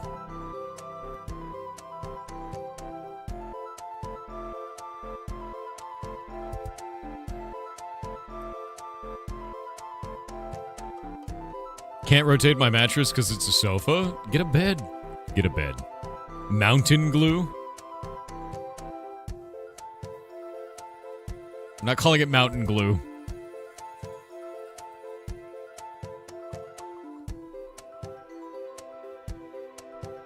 All right. Mountain glue is really good. Mountain glue is really funny.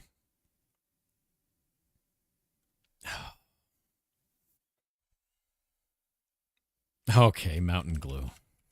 All right, mountain glue. It comes off of slimes. What do we do for this? The descriptive text. It gives you damage reduction, by the way.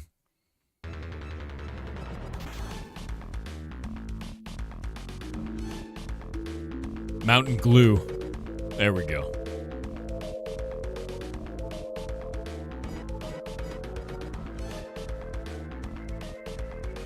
It's not what you think. I like that.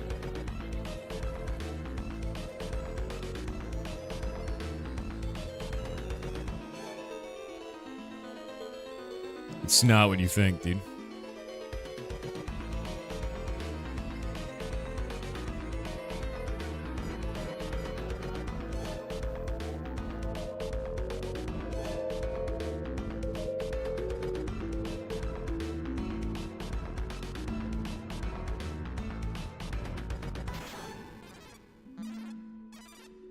Ba-da-da. Look, it's leg nog. You know how you make leg nog? Spider parts, because there's a lot of legs on them. Bone hurting juice made out of bone marrow. Zombrew made out of zombies. Mountain glue made out of slimes. You take the goober part of the slime to make the mountain glue, by the way. And then spirits are made out of ectoplasm. It's not a ghost.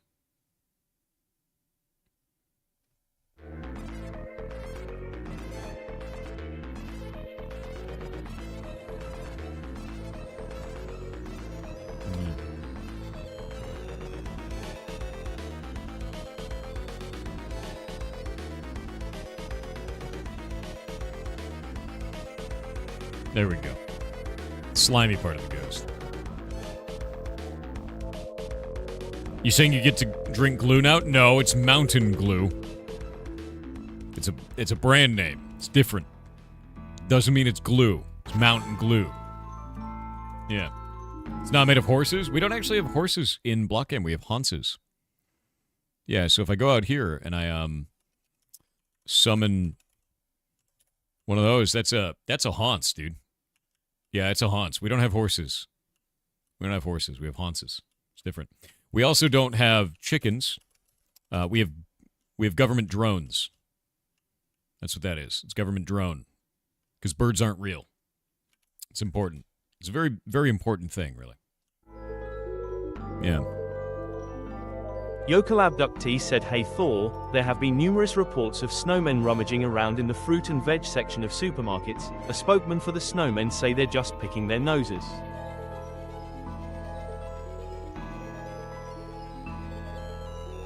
Shut up. You're so dumb.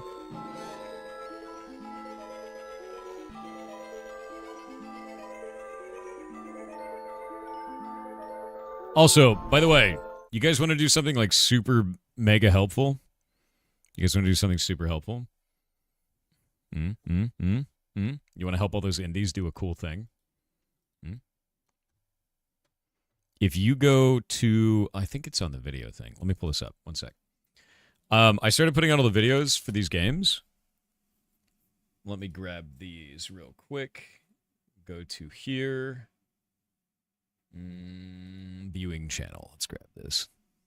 And we'll go to Indecember.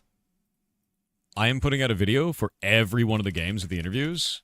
Go upvote these and tell people about them. That is the best thing that you can do. If you share these around, it will help get traffic to all of these games. That is the whole idea for that. There is also on Steam, if you want to do all of them at once. If we go to Steam, let me grab this. And we'll go up here. I think it's under groups. I'm pretty sure it's groups.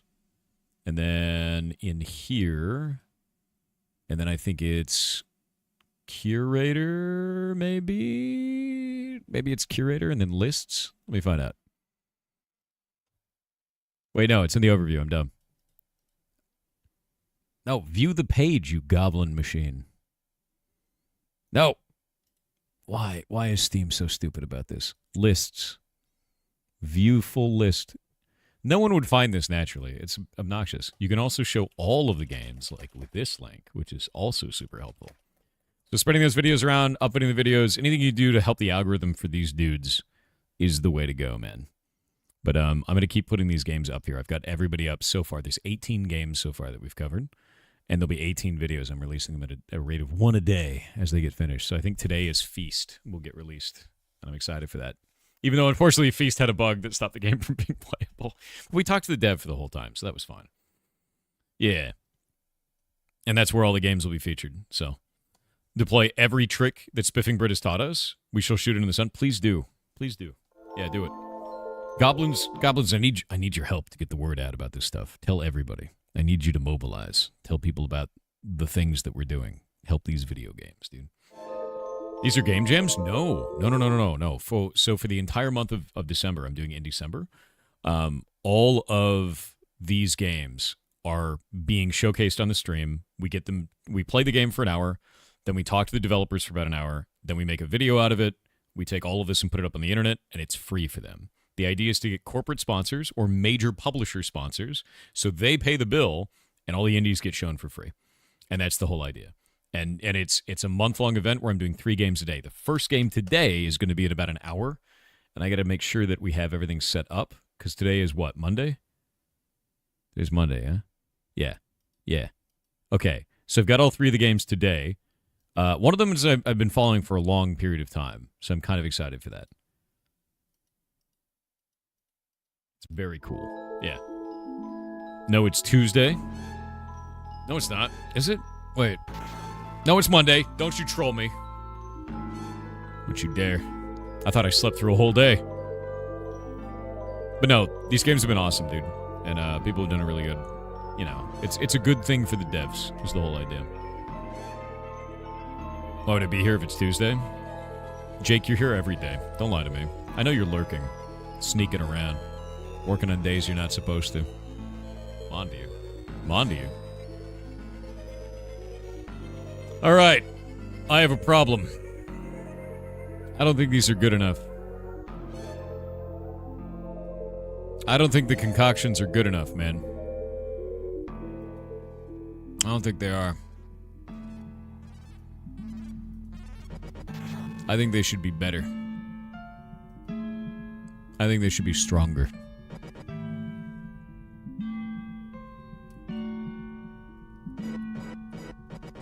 Yeah. I want more cowbell, yeah. Yeah, more. Additional. Jake is stuck in a time loop? I knew it.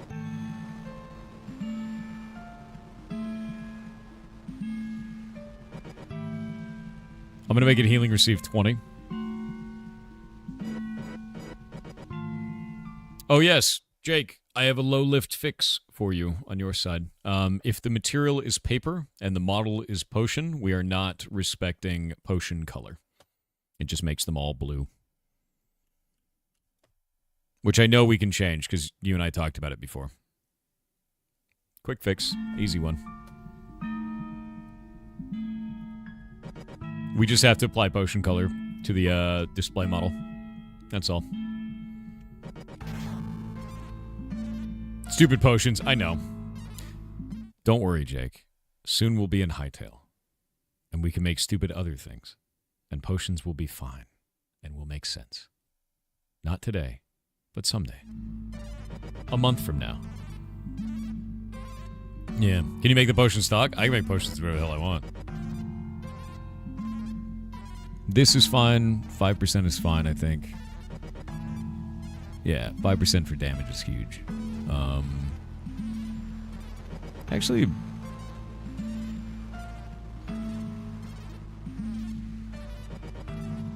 $7.5%.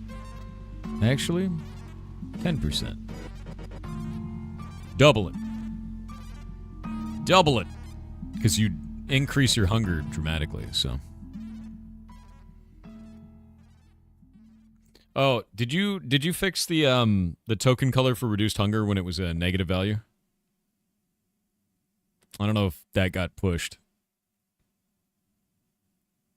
I'm not sure if it did. It's like another small baby thing. What coding language will Hytale use? They're using a visual language and Java. So we're never escaping Java. You do some bug fixing today? Okay, so there's the low lift things that should be done first, which is color for potions that are a model instead of material. And the other one is making it so that reduced hunger values that are negative, which means like plus reduced hunger of like 50, should be red. That's it. So like when reduced hunger is negative 25, that's a green effect. When reduced hunger is positive 25, it's a red effect. There needs to be swap polarity, that's all. And that's it. Those are the two low lift things, and I think that's like a 20-minute job, dude. Like there's not a lot going on there. And then after that, it's corruption, and then corruption is the big project. Yeah, we'll be ripping corruption out of everything. I need to redesign reputation for Origin as a result of that change, so I'll be doing that today, I think. Java is the new COBOL. Don't say that. Don't say that to me. Don't hurt me like that. That's pain. Movement speed, I think, is just good on its own. Actually, wait a minute. I have an idea.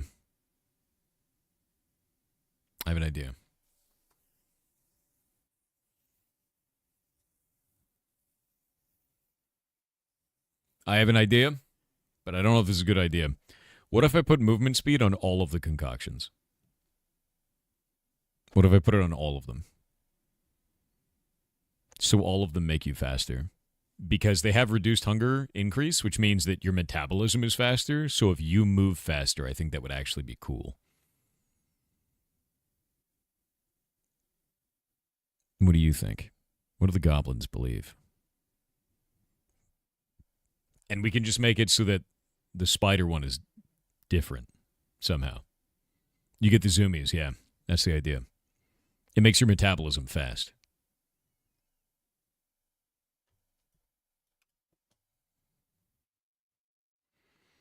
Does that mean a speed one makes you extra fast? That's the only thing I can think of. Like the speed one is the leg nog because it gives you extra legs, makes you fast. I feel like that one's got to increase your speed by like 10%. And the other one's got to do like 2.5. Maybe it's fine. Maybe it's fine without it. Whatever. I'm going to leave it for now. I just had ideas. I don't know if those ideas are any good. I'm thinking about it. I'm doubling the beneficial effects of these, though. Fall damage reduction being maxed out is fine. We're done. Save.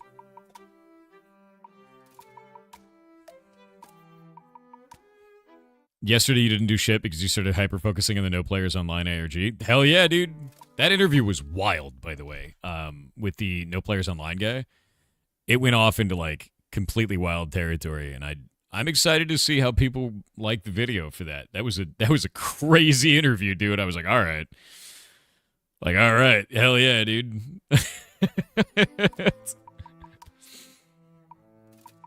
Add in flavor text, it may grow a new leg, maybe.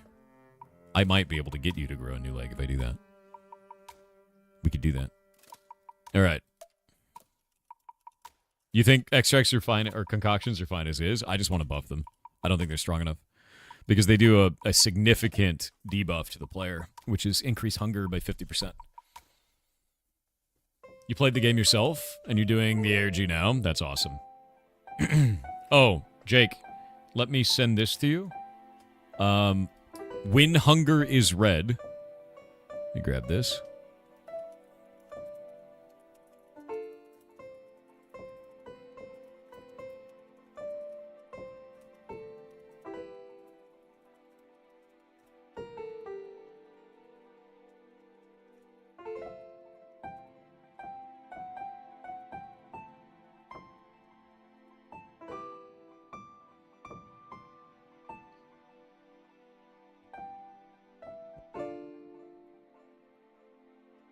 Those are the 3 tasks.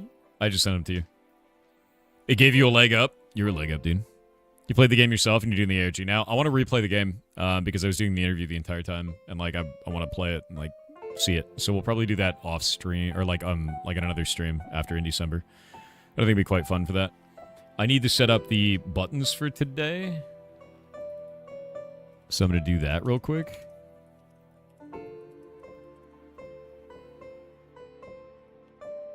Actually, I'll just delete those. There we go. And today we've got 3 different games for this. How have you guys been liking in December so far, by the way? I hope you're enjoying it a lot. Got that one.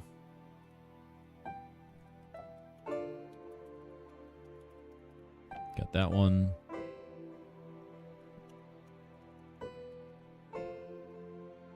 Got that one. I'm going to go into here. We'll go into in December. Delete all these commands.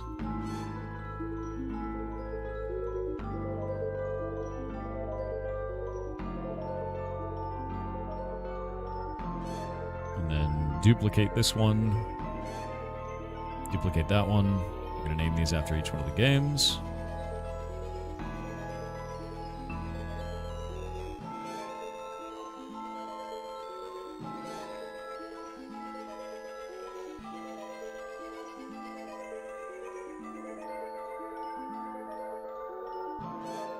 That one. And then this one. Yeah, there's one game that I know less about today. That'll be the first one. And the other 2 I know a lot about, and I'm very excited for them.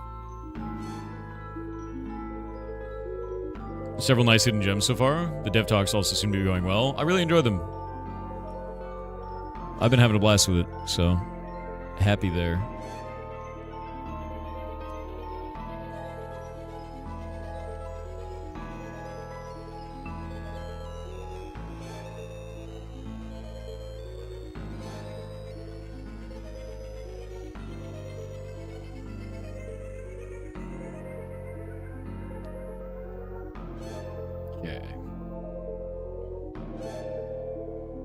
A subtle brightening and dimming of my screen?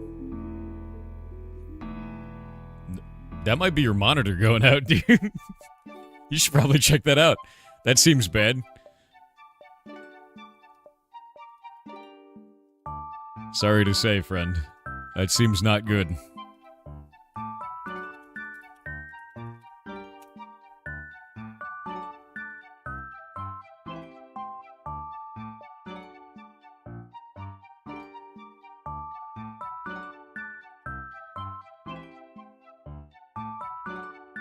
Interesting. Why are you flickering? I don't know what you're talking about. What do you mean flickering? What do you mean? I'm not flickering. It was just a text, though. I don't know. That's what do you mean? No, I'm fine. It's not. Nothing's wrong, dude. Yeah, don't worry about it. It's not the screen of the power. Then see a doctor real fast. Yeah, what if your eyes are dimming?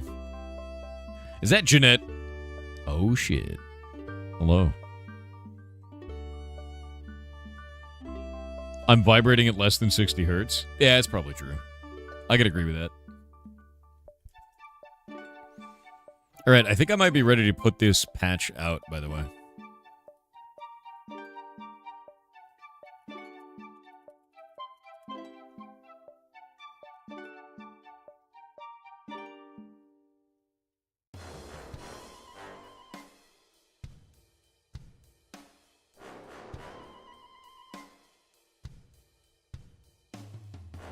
Okay. Games are all set up programmatically. I need to go install them. Give me a moment. Hiding this. You don't get to know what they are. They're secret. Secret video games. Secret video games.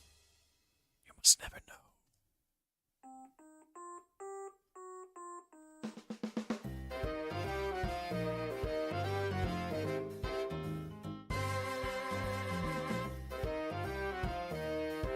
Oh, hell yeah. Wait, no, I do know the first game. I'm so excited for this.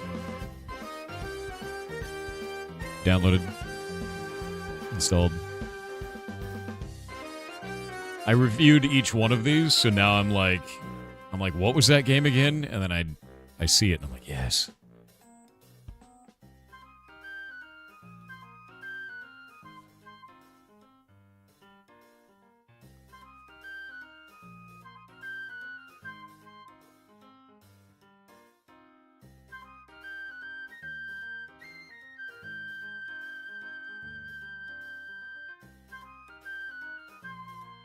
The FNAF movie beat Zootopia for box office opening?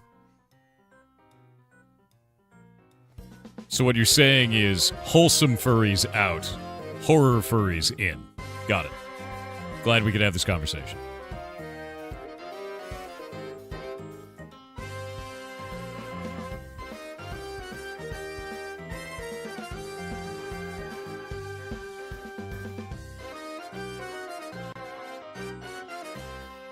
All right, this is ready. Everything is good. We're good to go. No FNAF loss. Zootopia 2 did 9 million. FNAF tank. I'm getting conflicting information now. So, did FNAF beat Zootopia or did Zootopia beat FNAF?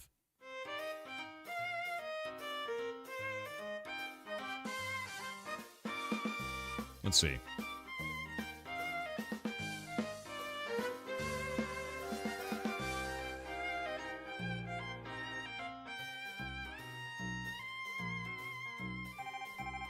When you say tanked, and then I look at it, hold up. What was the budget of FNAF 2? The budget to make FNAF 2, the movie, was $20 million. Actually, it was between 20 and 36 million, right? The income from it was 109 million. They made $80 million. How do you say that tanked? Have you made $80 million? Have I made $80 million? I would be overjoyed to tank, if that's what tanking means. Like, that's an insane amount of money, dude.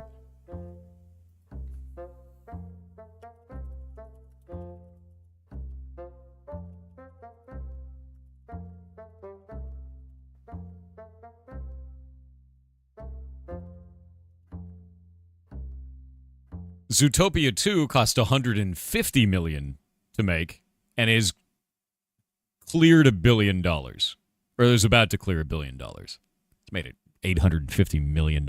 Jesus Christ. That's wild. Yeah, it's like if you're not first, you're last. It's like, dude, you made $80 million. I think you're fine. You could do so much with $80 million. Anyone could do so much with $80 million. If you printed out $80 million on actual bills and, like, filled a room with it, you would drown. You would drown. Yeah. That's like criticizing the Olympics while sitting on your couch eating Cheetos. Yeah, that's literally what it is. That's insane. What a visual, you know? All right. By the way, enjoyers of the chip buddy. I've put a reference in there for it. Witch's butter for occult chip buddies. Enjoy. You can now make them. I actually need to make an occult chip buddy in the game now. Yeah. All right. All right. Hunting.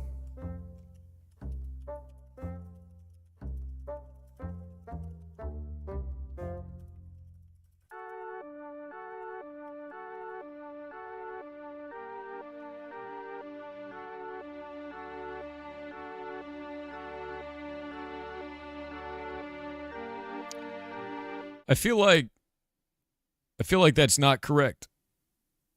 I feel like 100,000 fall damage reduction is probably not what I wanted it to do. It may be a problem. That may be wrong.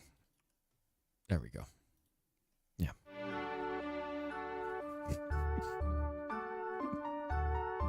That seems incorrect somehow. That does not seem right. All right. These are great. That's great.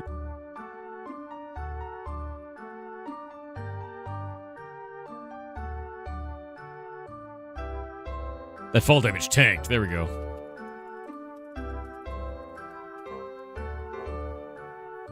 Nefarious blue potion. I told you, they're all blue potions. They'll be fixed once you fix them. It's on the task list for the day. I know these are really simple ones, though, dude. Like, these aren't hard. The model one is probably the easiest one that we have.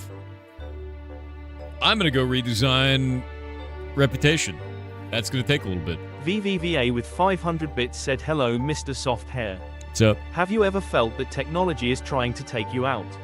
Nah. Did a quick Google map check to see how long it takes to walk to a place to not be late.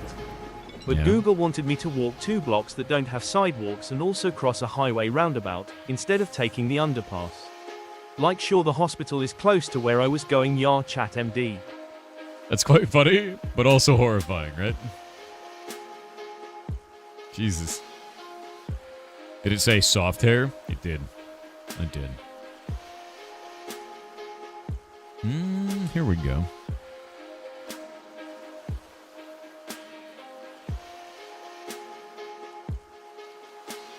All right, bones do drop again. But they drop based on your hunting ability.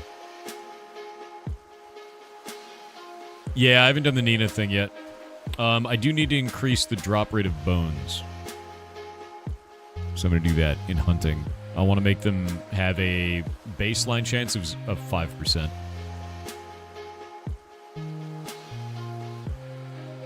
Actually, do we want mysterious meat to be rare or super giga common? I think that needs to be super giga common. Yeah. It'll be 5%, then up to 15%, I think is the right way to do it. Bones is the same. Of course rare? Why would it be why of course rare? Why do we want that to be rare? That doesn't make any sense. You already have a double chest of this stuff? Of mysterious meat? Why do you have a... What are you doing with it? If you have a double chest of it, that means that I'm not using it in enough things. And that turns into funky leather. So, like, why aren't you using funky leather? What's the reason? Item frames, mostly? I mean, fair. But you haven't been cooking it, have you? You just don't use mysterious meat?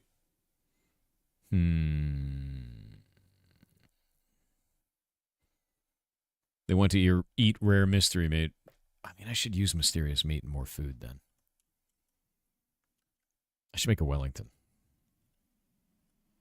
Let me look at Chef Holiday. Because I think Chef Holiday has a food for this. Maybe not. Am I not using mysterious meat in enough stuff? Man. Mystery meat uses it for Monster Mash.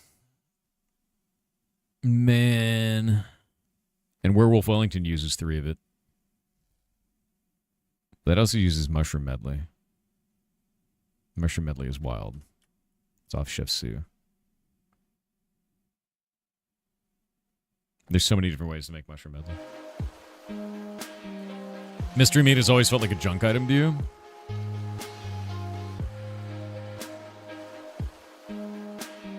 It's kind of junk, you know? Yeah. Your girlfriend calls me Aragorn. It infuriates you. Direct, I guess. What am I supposed to do about that?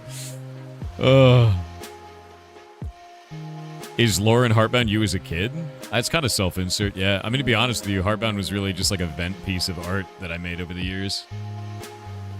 And then it exploded because I exploded. Yeah. I just wanted to make you laugh. Good morning to you, dude. It's funny as hell. Mysterious meat. Mysterious meat. What do we do with it? What if we make a mysterious stew out of it? Make something weird, right?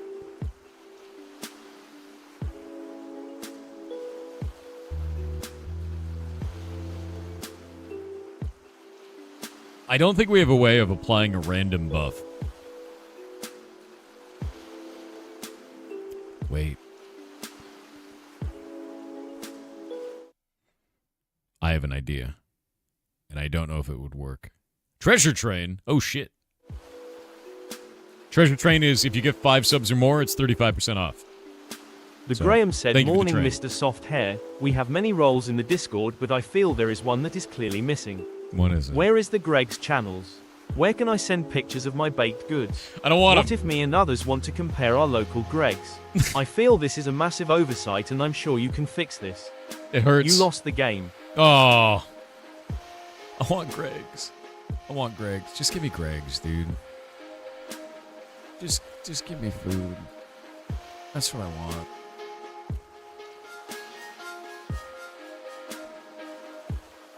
Fox 10 said, first I want thank you. Because I have been stressed over my car not being drivable, my co-worker's bank account being hacked, my ride to work trying to get to work while sick with the flu despite me telling them to rest and now they're in the hospital, and not finding her another job because my current job is low income. So really thank you. No, thank you. You're awesome, dude. I'm sorry that you're having a tough time on stuff, and I hope that you get a lot out of the community, and I'm glad you're here. Well, it sucks having a car that's not drivable. I've got a broken windshield on mine. Should probably fix that. But coworker's bank account being hacked, don't worry about that. Banks will recover your money for you, like they always do. That's what they do. You're right at work trying to get to work while sick with the flu. That's rough. Yeah, no, that's not good at all. Don't push yourself so hard, especially if you're sick. Holy shit. Thank you for the gifted subs. I hope you're going to, I hope you realize that this is a temporary problem. You will be okay. Just takes time, dude. And you have a wonderful day. and thank you very much. What in the Shine shit? Fox 10 with 500 bits said enough with the sad stuff. I hope to find these games for in December, Indiuma, https://store.steam.powered.com/app/3245640/starfinder_afterlight/ and https://store.steam. Starfinder Afterlight and Dinoblade. I actually just approved a bunch of other games that had reached out to us. They're on the emails section now, and I'm waiting for the team to reach out to those people and contact them. So if you're out there and you sent in an application, go look at your email, dude. Do it. I haven't seen Starfinder Afterlight. I don't know anything about it. All right. I have a weird idea. I don't know if this is going to work. Also, there's a lot of subs. You guys are amazing. The hype train is now at level 5. That is bonkers. Krillin64 said, Thor, did you know Mel Brooks made History of the World Part 2? He made as a show on Netflix. Yes. It is a great show. Yes. History of the World Part 2 is amazing.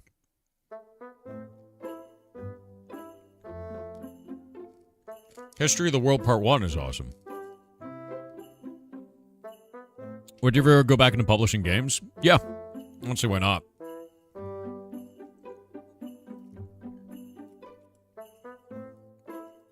I don't know if this is going to work. But I want to try something.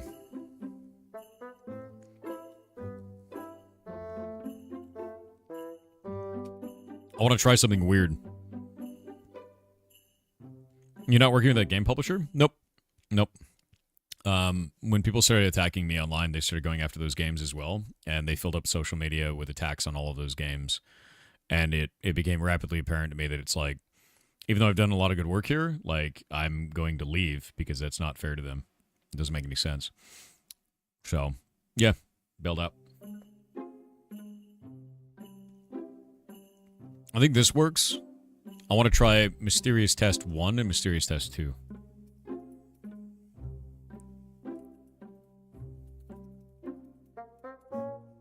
There we go. And we'll do, I guess, Reduced Hunger and Fall Damage Reduction as 2 tests. And we'll do the amount of 50, make it additive. I think we're good to go. And I'll save those, and then we'll go into here and we'll make something really weird.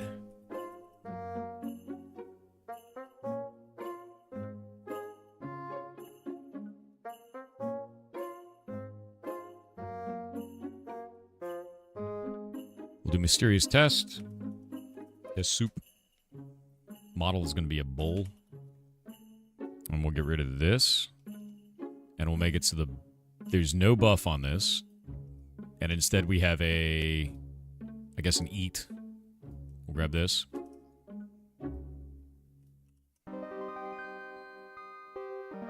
And we'll set this to 1 and 0 and 0. And then we'll do modifiers. So I need to do, if we go into armor. I don't know if this is going to work. I'm kind of excited for it. Did I play the first game for in December? Nope. 30-ish minutes, just about. Yeah.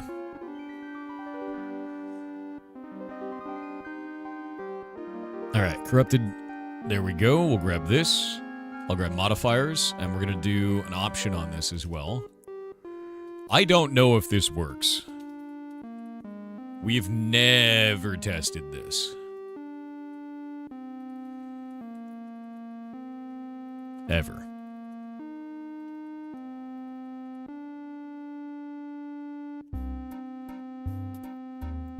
Ever. So...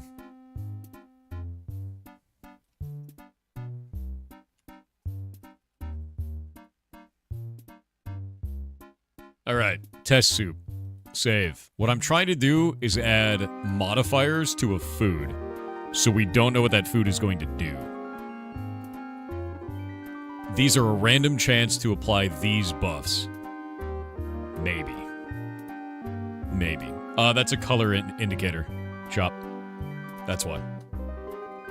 Minecraft colors, what are you gonna do?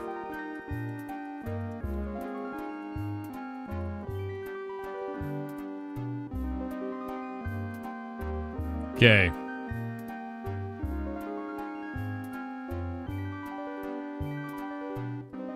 this works, I'm going to be amazed. Did that seriously just work? Hey, Jake, you want to see something cool as shit?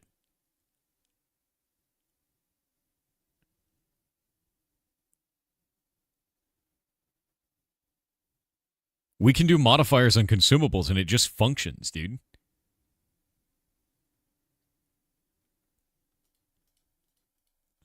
I've never tried to do that, but I thought our system might be robust enough to make it work. You make consumable bus compatible? Dude, I love it. That makes life super easy. So now I can eat this. You can go to profile. It's a food buff. So it shows hunger 50%. And then we can do another one, which is hunger and fall damage 50%. And it totally applies the buff, dude. All right. Sick. I'm going to go make Mysterious Stew. And it's going to randomize the effects on it. And we're going to write a bunch of modifiers for this. Yeah. We could totally have it poison you. Yeah, we can do all kinds of shit now. Like, that's crazy. So we can make a Mysterious Stew. That's nuts. I'm excited for this. You never tested the feature, but you're glad it works? I've also never tested the feature. And I'm also glad it works. How many modifiers do we have in here? Actually, I think we can do it in global modifiers, because this is going to be not a tiered modifier. We'll do globals. Global modifiers where I put corrupted as well. Mysterious Stew. And we'll do, like, hunger, right? Mysterious Stew. And fall damage. I'll do it like this. Link's dead? No, it's not. Lusty, I know this is hard. Read the text. Read it. Read the text that came with the link. Read it. Read it. It is not dead. Read. You have to read the text. Oh my god, dude. Read it. Read it. Promise it works. That link is definitely not dead. Yeah, definitely goes to it. Super works. Yeah, this 100% works, man. It's not page not found. You have to log into LinkedIn and then click it just like it says in the text. It's all here. Why are you like this, dude? Go log in as it tells you to and then do it.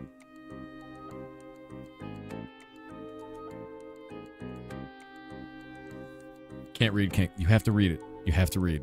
It's why I put right in there, you have to be logged in to see this. LinkedIn requires it. What do you want from me? Link is also not a princess. Dude, Link is the princess. Yeah. How dare you? That's why it's Legend of Zelda. Obviously. Who do you think the green guy is? That's Zelda.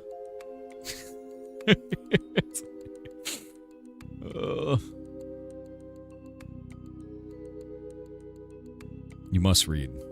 Life is hard if you don't. Alright, what kind of weird shit can I put in here? Right? Oh, you know what I could do then?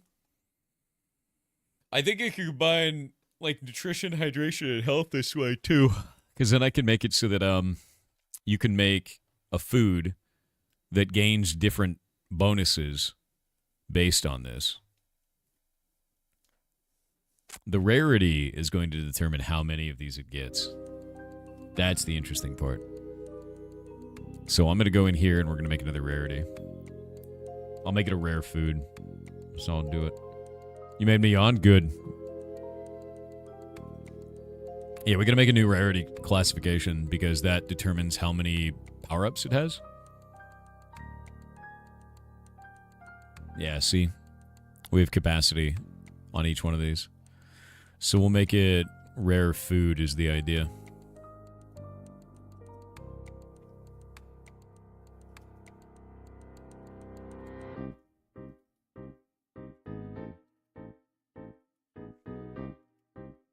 Oh, dude, I could randomize these in loot, too.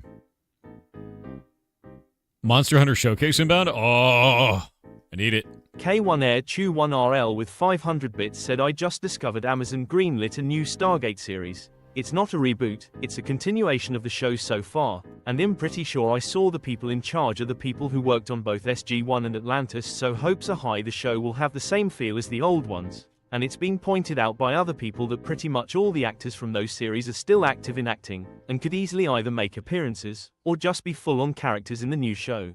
Could be. That'd be really interesting. I think that'd be really cool, to be honest with you. Super do, actually. I hope Stargate doesn't suck, man. That's all I'm saying. Yeah. I hope it doesn't suck. I just don't want another Atlantis. I know people like Atlantis. Snudsy_ said, unfortunately, I did a thing. I went to delete a global persisted variable in StreamerBot and accidentally hit the delete all variables button. Any idea how to get them back? Yah, fine. Inside of your StreamerBot folder. Let me go grab this real quick. We'll go to Pirate Software. Streaming tools, StreamerBot.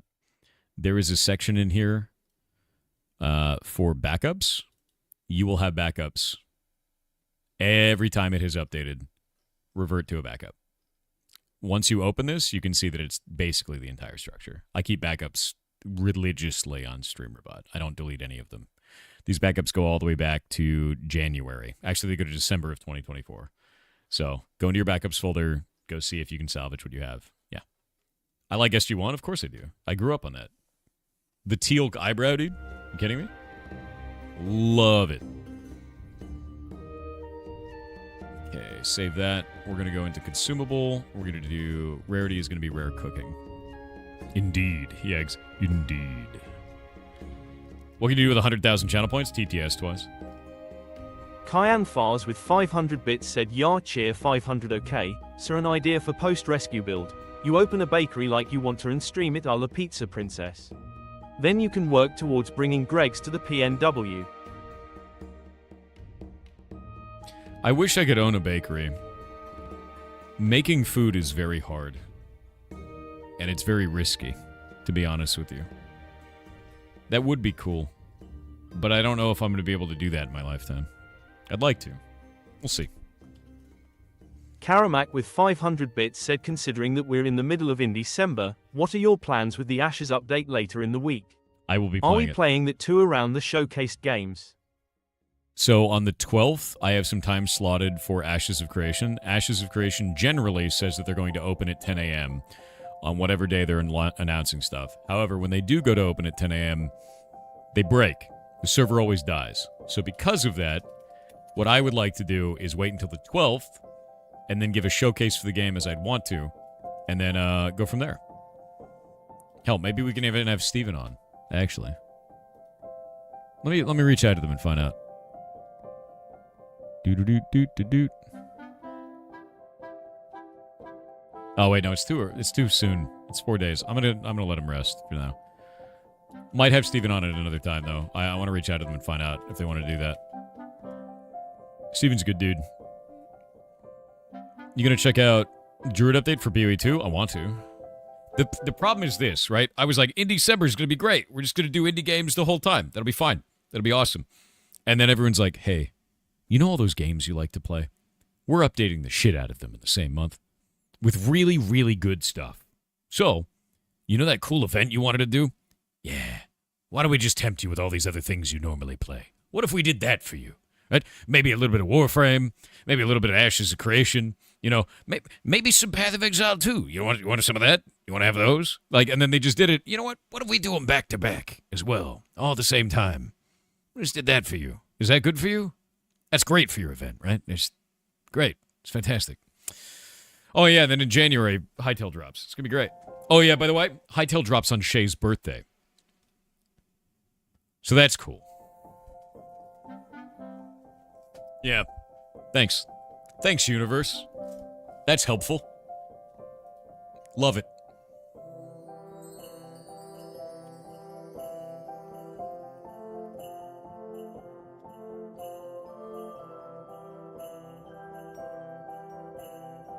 Let's see. Mystery meat. Why would you eat this? All right, hold up. I have an idea. I have an idea.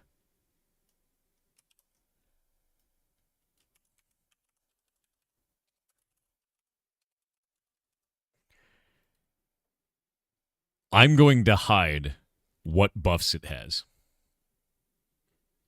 I'm going to hide what this has on it. So you don't know what it's going to do until you eat it. So I'm going to set it to consumable hidden. It will get a number of buffs. And you have no idea what it's going to do. Until you eat it. And then when you eat it, you have to look at your buff and find out what it did. Yeah, feast around and find out.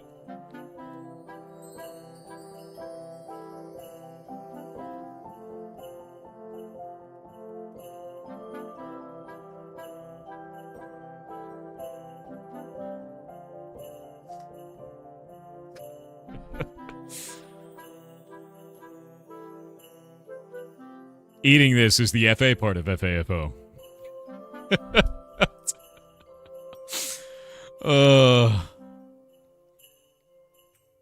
Add negative effects possible. Oh yeah, we're gonna do negative effects on it too.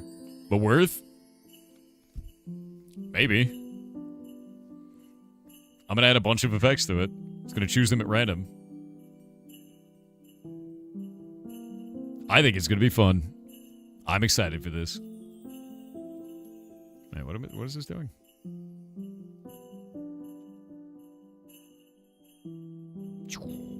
Gone. Okay, global modifiers, we're going to make it on this. Technically, they can cheat by parsing the BGI data on the item. You can do that if you're a coward. Do it 100%. They will do that. And they are cowards for doing it.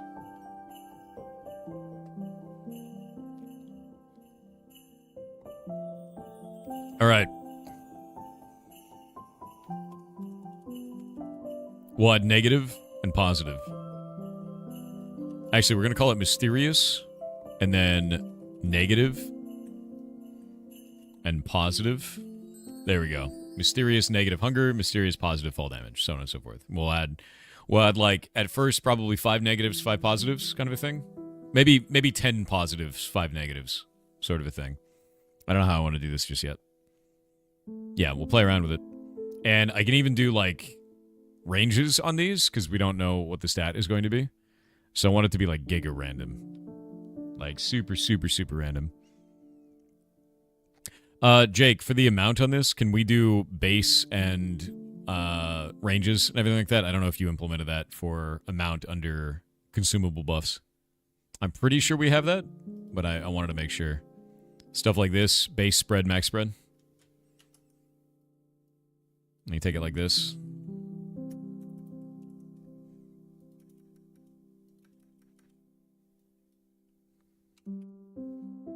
I forgot you made this so long ago. Yeah, I have no idea either. That's why I want to know. Wouldn't reduced hunger be positive? The positive reduced hunger is... I don't want to talk about it. It's a weird name token. This is bad. This would be good. I know it's a terribly named token. I don't want to talk about it. We're rebuilding all the tokens in Hightail once we have it in that.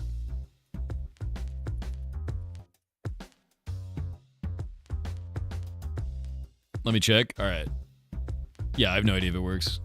I don't think I've ever tested that.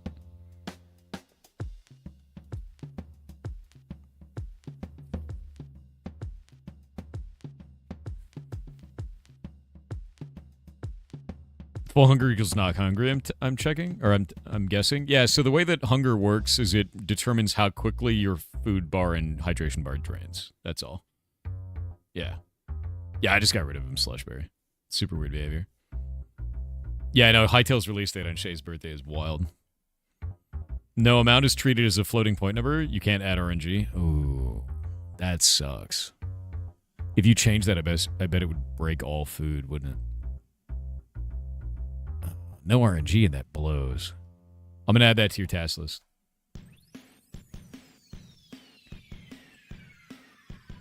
It would make food unstackable? No, it wouldn't make food unstackable. It would only make food unstackable if we did base spread, max spread. We can still define the value as being an amount with a number, just like we do on other items. Like, I could do projectile damage, base spread, max spread on this, or I could just do this.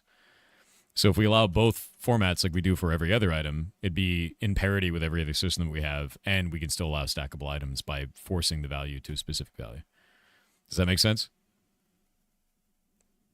Some things we don't want to stack, and that's fine. Yeah, no, I'm fine with that. I'm fine with it not stacking on this. Like, I don't want these to stack. I just want them to be weird, right? Because they're going to be super weird.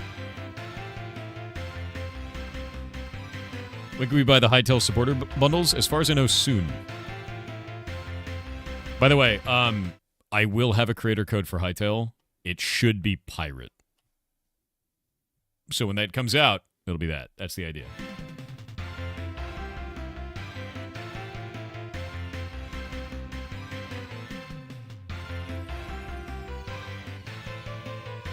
Yeah, December 13th pre-order start. I've been talking to the team, so that should be that.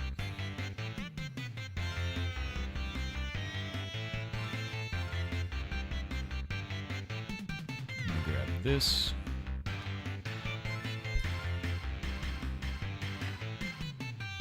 Is this the old one?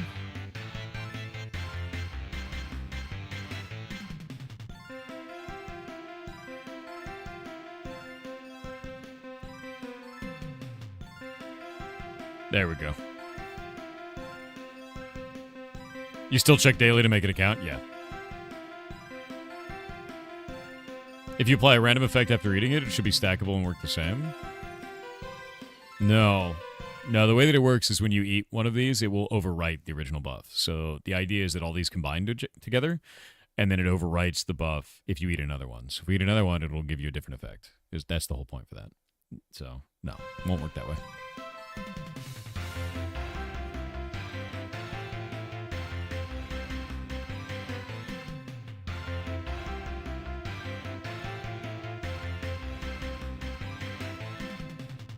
And we'll do like 30% for each one, I guess.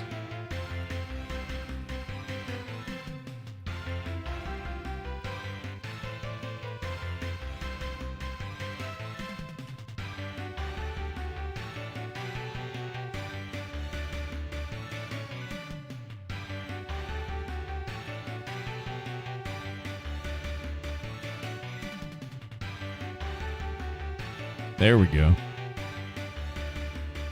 Nice. Keep eating till you find a good one? Pretty much, yeah. And I'll make them really easy to make and probably give you cooking experience, you know. It'll be one of those things where, like, you want to use it. Yeah. You've been trying to teach your children to boo people doing stupid stuff in public. No way it can backfire on you? Slushberry, what's going to happen when you get booed by your own children? Because that's coming. That's going to happen. You're training your children to boo you the moment you make a mistake. It's gonna...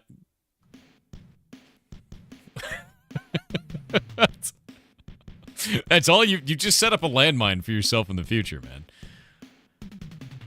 That's so funny. That's really funny, actually.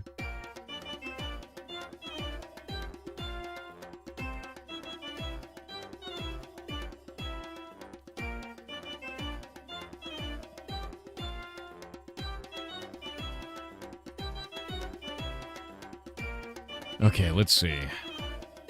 I'll probably do 0.3 for every one of these.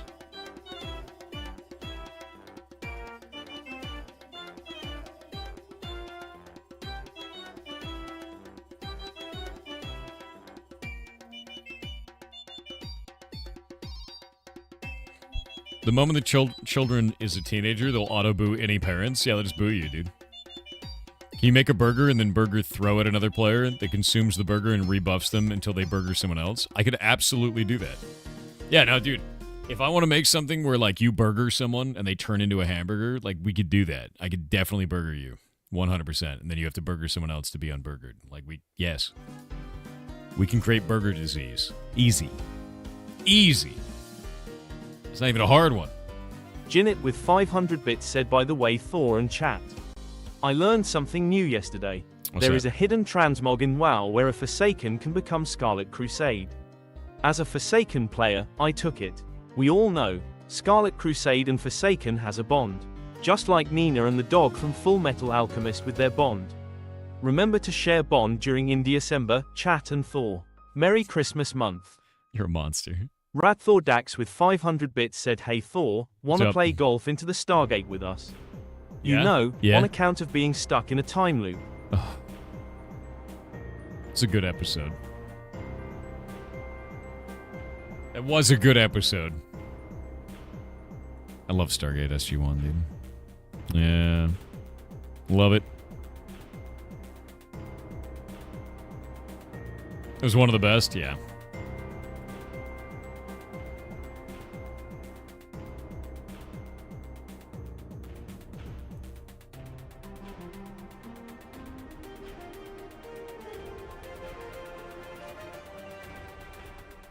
Yeah, in the middle of my backswing? SG-1 is legendary. I like it a lot. I grew up watching SG-1. Stuff like SG-1 and Sliders and... God, I can't even remember what else. There's a shitload of shows. Yeah. Stargate SG-1, yeah.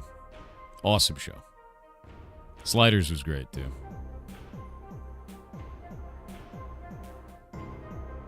You found Stargate before MacGyver? That's fair. Yeah. I used to watch Gilligan's Island when I was a kid. I used to love Gilligan's Island. They could make anything out of coconuts, except for Way Off the Island.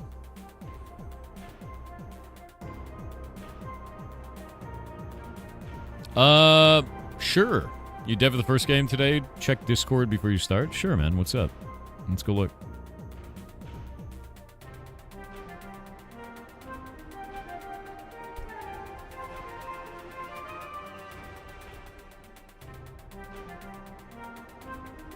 Oh, okay. Yeah, no, I just use the Windows command. So you're holding Windows Shift and then like left right. Is it are there problems with that for the game?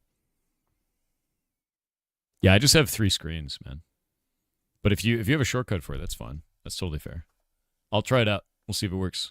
Let me make sure that latest version is downloaded. Cuz I already downloaded all the games for the day. Let me grab it.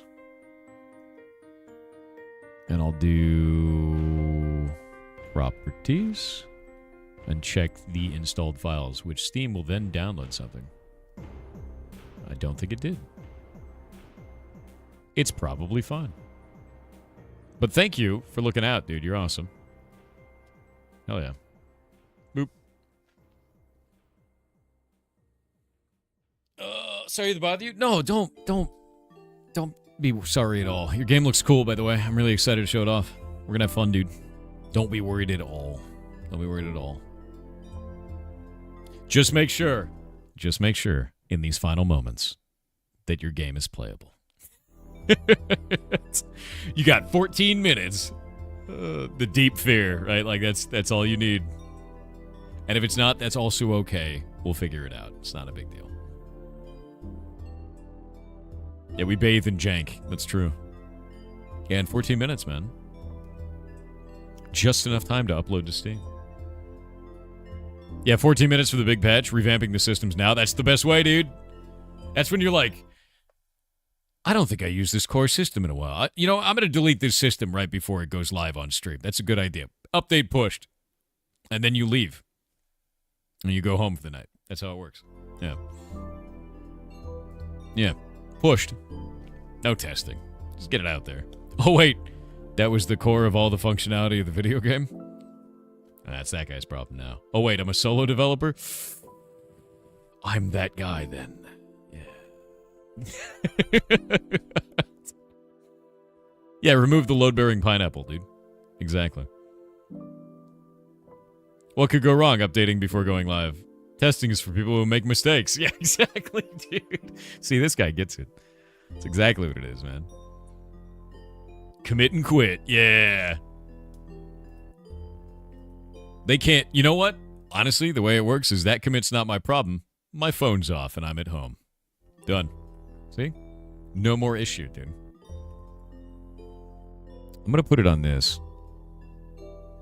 We're going to put it like right there, I think. Yeah. Yeah. Yeah. I'm going to make mysterious stew, dude. Commits and immediately goes on vacation. Yeah. The commit is a future you problem? Exactly. I think this should be a really good food. I think it should give you 5 nutrition, 5 hydration, 5 health. And then I think it should be randomized. So you might just get terrible as a result. You know? I'm excited to see what kind of weird shit this produces, to be honest with you. I'm going to save this. I'm going to save that. Mysterious Stewart. Oh, wait. Hold up. What if we have Mysterious Stew, and then we have an NPC named Mysterious Stewart that cooks it, and we put him around the back of the cooking house? Like, we just have him back here, and he's just hanging out. He's like, hey, do you want some stew? I'm going to do that. Yeah, I'm gonna put it on a different, like, I'm just going to put him out back. He's Mysterious Stewart, dude. Yeah, that's how we'll do this. We'll make him a little shack back there. Yeah, his shop is just filled with Mysterious Stew. Exactly, just surrounded by cauldrons. Hey, stranger. You want some stew? It was a joke earlier. It's real now. Oh, Mysterious Stew, spelled S-T-U. That's great. Yeah, Mysterious Stew. I like that. Let's go pull up the item. Oh, wait. Did I still name it test soup? Am I dumb? Hold up. Is test soup still in here? No, it's not. Oh, I didn't reload. This needs to not be a bowl. Hold up. It's got to be suspicious stew or whatever the hell it's called. Minecraft. Why are there so many items? Suspicious stew.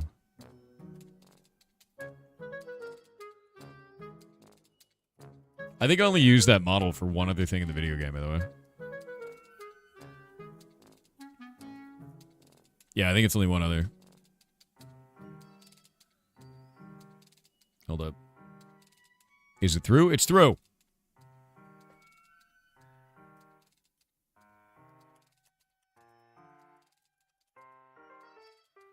That's why you have to be careful around Mr. Social. I swear to God, don't say social, dude. That's so weird. All the way to the end. What do we got? Mysterious stew. Oh, it's good. Eating this is the FA part of FAFO. You have no idea. I have no idea what they do. Eat it. Profile. 0%. Oh, yeah, because it doesn't work. Jake has to make them randomize it. Okay, it's working. It is applying the buff randomly, which is great. But it doesn't have the stats on it yet. So it is working. We can do this. Hell yeah. Alright. Rockin'. I will continue adding weird shit to this item. Yeah. I will continue to. The coolest part about this is every one of these is going to have a 30% chance, and roll modifier check order true means that it's going to randomize the order of all of these buffs, so it just goes from the top of the list to the bottom, but the list is randomized in terms of its order every time. So I have no idea what it's going to give you. It's based on the seed at the exact moment that this item gets created. Could be anything. And I'm just going to cover it in buffs. 1 billion buffs. It's going to be great. It's going to be great. I think normal food. How long does normal food's buff last? Hold up. I don't care about any of these. Those are arcanas. That doesn't count. Let's go up here to, like... That's an elixir. Let me look for food. Not like food, but match case. Looks like 1800 is what I'll use. All right. Yeah, we'll do that. The good old snacrifice, dude. So we'll have it last 30 minutes. Elixirs last an hour. Everything else lasts 30 minutes. That works. You saw this door knocker and it made you think? What if you've got a door knocker for the ferret rescue that looks like beans? Okay, that door knocker is actually awesome. Like, unironically, that's cool as shit. That's, like, really, really cool, actually. I want that. Yeah.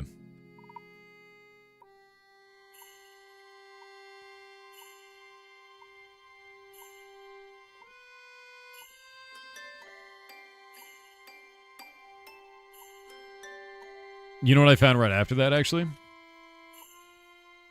I found an image of Jake and I working on Block Game, colorized. There it is. That's what it's like. Until we go to Hightail. It looks like this. So every day it feels like this when we're working on Block Game in Minecraft because it's just a freaking mess, dude. It, like, every day I go to Jake, I'm like, did you implement it this way? And Jake's like, I don't remember. And I'm like, I just tried it, and it kind of worked. I don't know where that is anymore. Or I'm like, how did I put that in there, like, a year ago? I don't know. Let's go look. It's like you have to investigate everything that you're building because there's only 2 of us, and the system is massive. And it's also made of spit and gum because it's Minecraft. Minecraft is made of spit and gum on its own, so we just added our own spit and gum to it. Now it's like a big spit gumball, dude. It's a mess.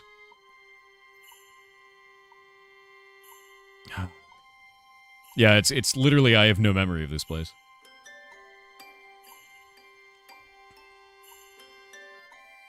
Yeah, I asked Jake all the time, I was like, did you, like, because Jake will do a refactor of something, and I remember how I had it implemented, and then Jake refactored it, and I'm like, I have no idea how this works now. Does this work? And then Jake's response is always, I don't know. And then we have to go, like, test it. And sometimes it just works miraculously. And sometimes it doesn't work at all, and then we have to do a code review. It's like a mess. Yeah. There's so many things that have been refactored at this point that I don't even know how deep into the forest we are half the time. Hightail will be cleaner. A lot cleaner, because we won't have to do all these weird hoops and jumping and bullshit. Built-in tech debt? Yeah, I mean, the thing is we inherited this code from a third-party plugin and then modified the shit out of it. I started rebuilding it first, and then Jake came on, and we both rebuilt it, and now it's just like, it's ass. You may need to get checked for ADHD. You'll be real. You think it's a big factor in your scatterbrain problem? Do it up. No reason not to. Usually what they do, if they're testing, like if you have ADHD, is they give you meds, and then they find out how you react to said meds. And then you up or lower the dose based on that. Usually start really low. Usually very, very low. And then they go from there. So they determine, like, hey, this might be the case. Put them on the meds. And then you find out. Yeah.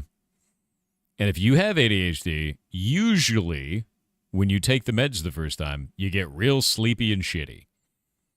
And you just don't function because you're a slug person. And that's how that goes. And if you don't have ADHD, you're wired because it's meth. And that's that. Yeah. Very cool. Being a slug person was the worst? Yeah.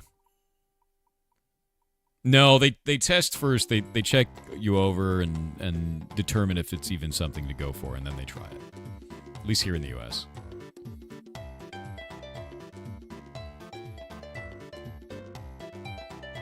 It's still funny to me they use an actual addicting drug instead of ADHD meds. I mean, yeah, it works. That's why.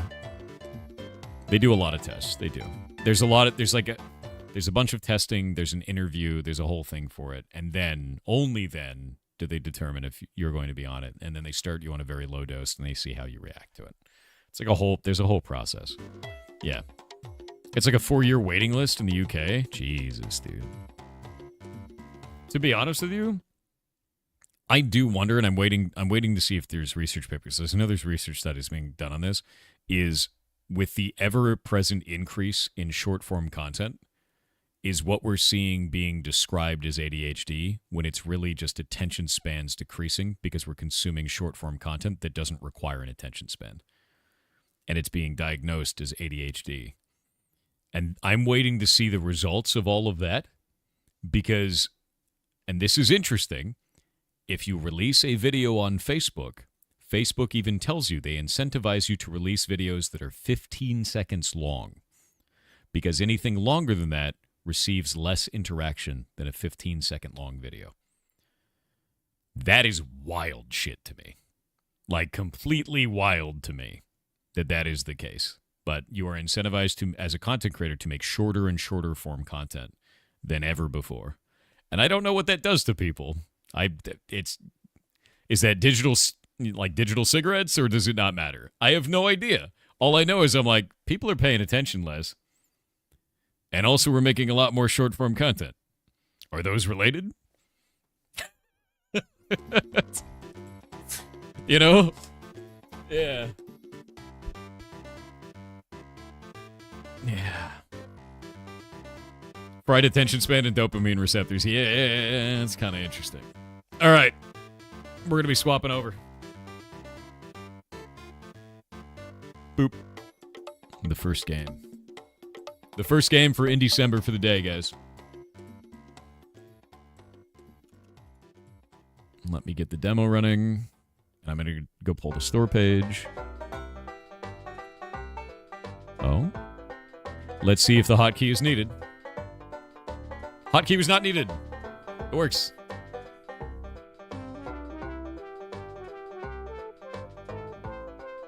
Oh, developer of the video game. Would you prefer that I use classic or modern mode for the graphics?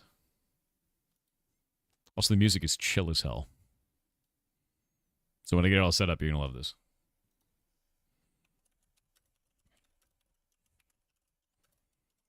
Games need more sweet jazz, dude. Holy shit. Hold up. Yeah, Devin chat. Whichever you like, you can change in the settings. All right. Hold up. This is great. This music is baller. Hold up.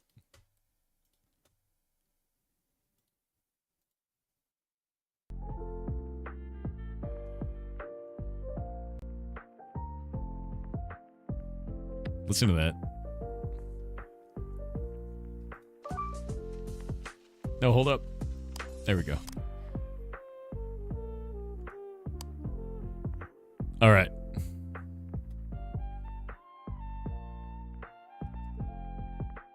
It's stolen my mouse. There we go. I got it back.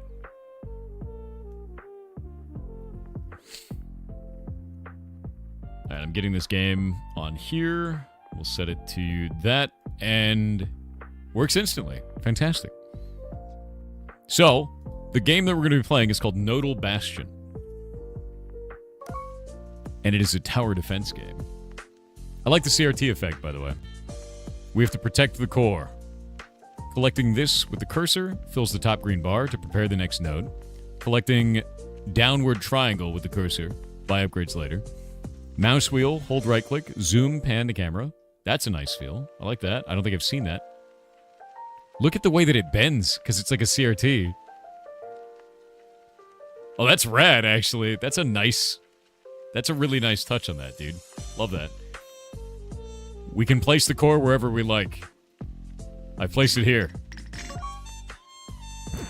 Ah! My core. My core! There we go. It hurts. I killed that one. I don't have enough. We have to place these in the way. I'm dead. Alright, we're gonna relaunch this. I understand now. There we go. You have a time period, and you have to place walls in the way. So unlike a normal tower defense, you're not shooting bullets. You're creating barricades. And a web.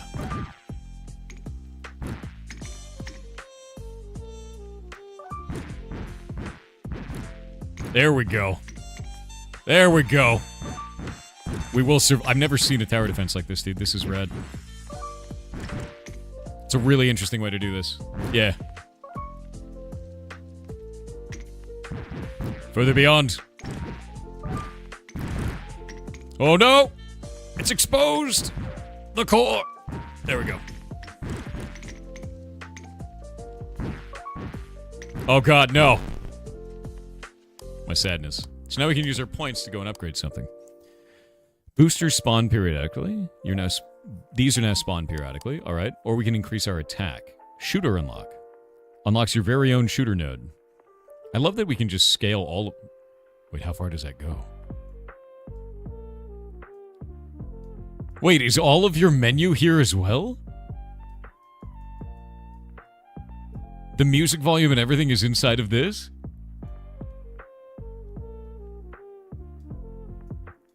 That's actually awesome, dude. That's a cool way to do that. We can actually turn the scan lines off if we want to. Turn off chromatic aberration. Hurts your eyes? Chromatic aberration is likely doing that. We can change the glow intensity if we'd like. Remove the vignette if we want to. I like that, though. That's quite nice. If we turn the scan lines on, we can change the density of the scan lines, too. I really like this. I like that you've put in all these types of systems. Chromatic aberration really, really bothers my eyes. So the idea of being able to turn it off is fantastic. I really enjoy this, dude. You've done an awesome job with the settings for this. And I love that it's part of this. Lo-fi, YouTube safe.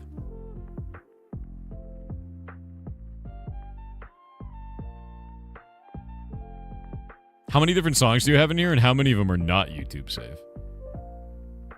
The deep fear, right? My squiggly. It's a lot of squigglies, yeah. Can we increase the... Oh, we can't make it more. I'm gonna try this.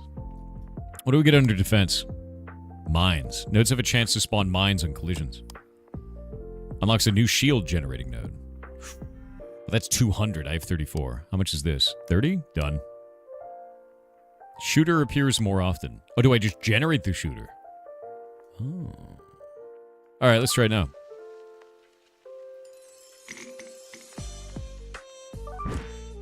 No.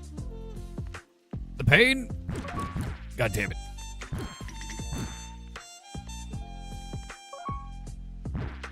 Got it.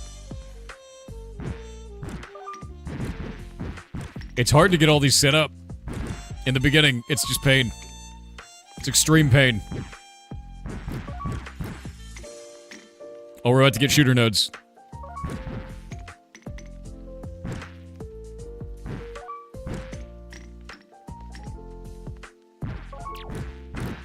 Yeah, shooter node.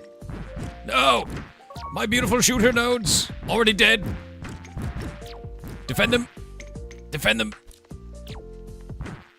Oh, I think the boosters are actually working really well, though. Because I think those are giving me, like, more, it looks like. Oh my god, no, I'm being wrecked, dude. Oh! More progress. Alright, so the shooter nodes are working really well. I need to get boosters spawning periodically. I think that's what we're after right now.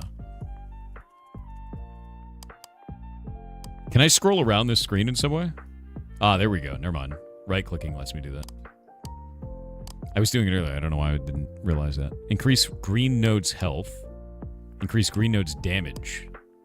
Spawn more per each linked neighbor. All of these are good. All of these are really good. So here's a question I have. Does the diamond make it so I can summon more things more quickly? Yeah. That step better, doesn't hurt my eyes anymore. It's likely chromatic aberration doing that for you.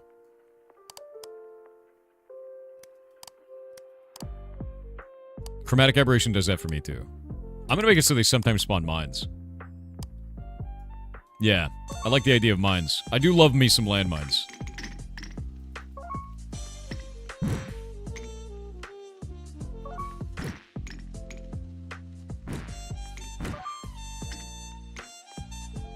Hello, friend.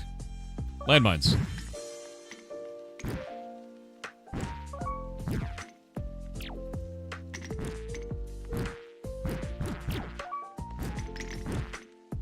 I love the idea of creating nodes like this. This is such an interesting way to do a tower defense. I'm like really kind of excited about this because I love tower defense games, and this seems like it's going in a direction that I find to be unique. You know? Like, the idea of doing this is really interesting to me. Now I just need, like, regen for my nodes. You know? Like, some way to regenerate their health. Creating a giant star! Defend the core. Oh, shit. They're becoming more powerful. The cascade failure is upon us. Oh, no. It's all going wrong. Ah! What is that? Oh, accidentally relaunched instantly. Hold up. I found a boss. The horror was real. Okay, so more links means more boosts, which means more dudes. But this gives a shield battery. Wait, do I only have... How do I have 5? I thought I got... Oh, I guess that round didn't count because I hit relaunch. Because I was spamming clicks.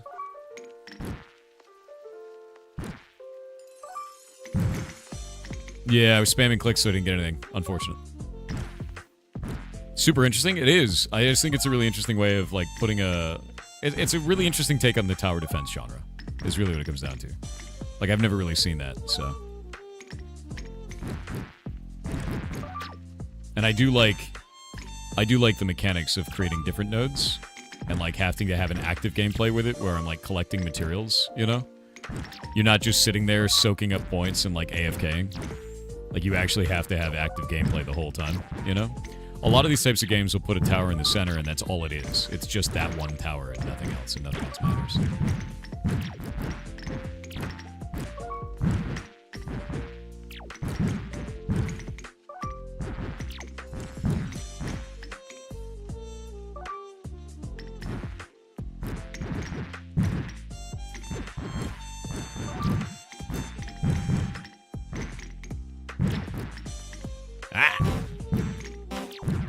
Oh god, he's coming.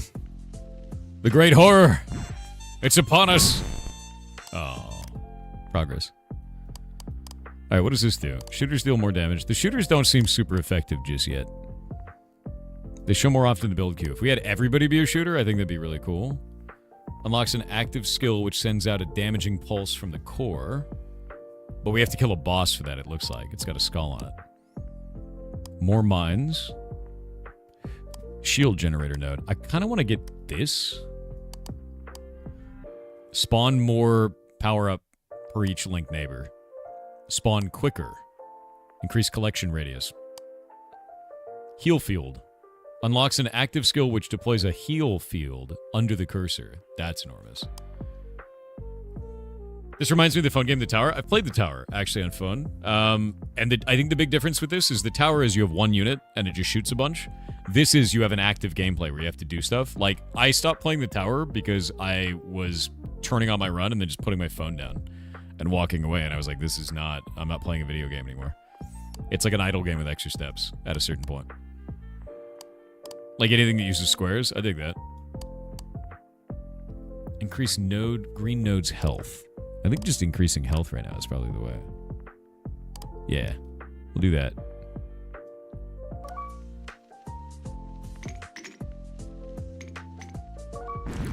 Nice.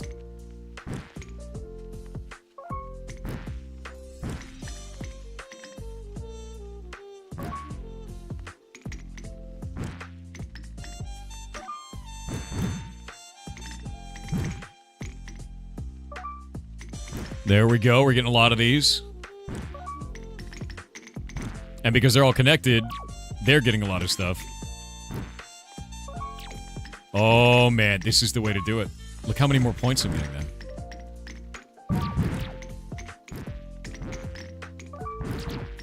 The more connections I have, the more that it spawns those, which means the more connections I have. This is the way. We have ads. We're gonna wait on the ads. Do you never lose if you put down the first block? What do you mean, do you never lose?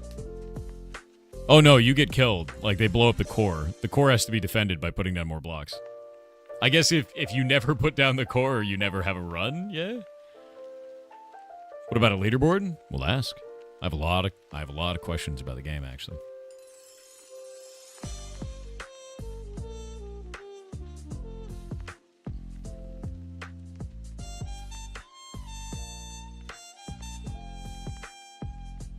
You got to drive some family folks to the airport. Good luck.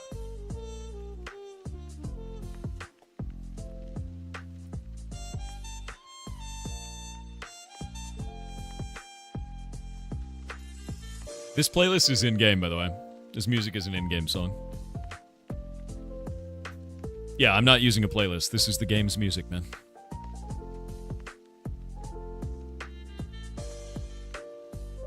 Yeah, the main idea is protect the core, but it becomes much more interesting because of all the webs and interactions you have between the different towers, effectively.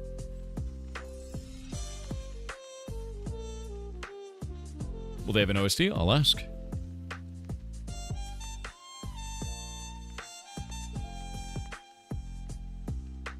Shadow Crushers, we still got to explore the game. That might already exist. We don't know yet.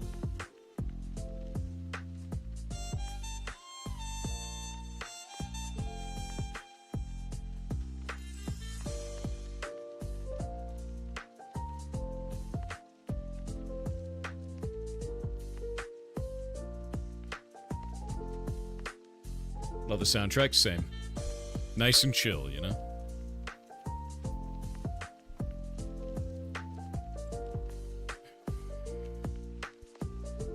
A little bit of lounge jazz, yeah.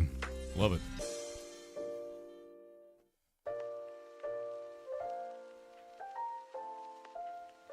All right, ads are over. We're back.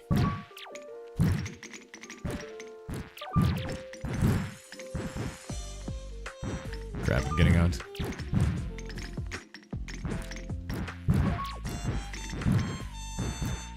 The network is breaking. The nightmare is becoming real.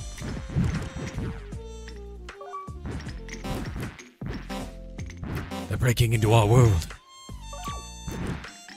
Oh, wait, I defended one hit from him. Oh, no. Wait, what just happened? All right.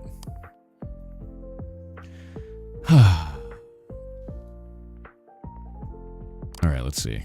Do I want more health? I want more spawns. Quicker booster spawning? I kind of feel like I'm running into this point where, like, the zone radius around me is not large enough.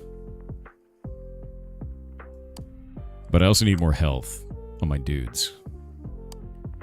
This is only level 2.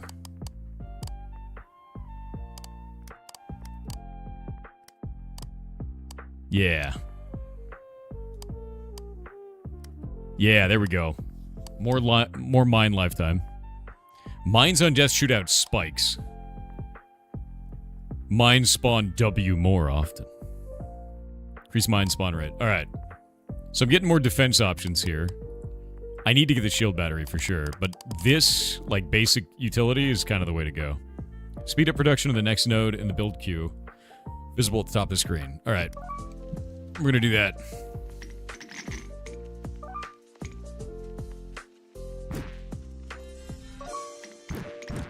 By creating these really early, these node connections, even though I'm taking a little bit of damage, I'm increasing the overall amount of boosters that I'm generating. So I'm going to try to do that as much as possible.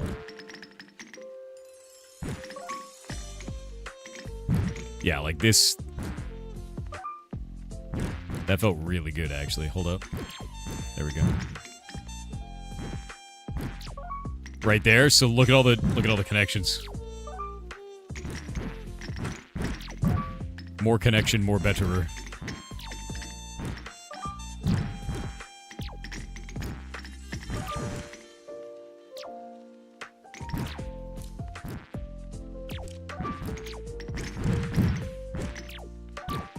It's working.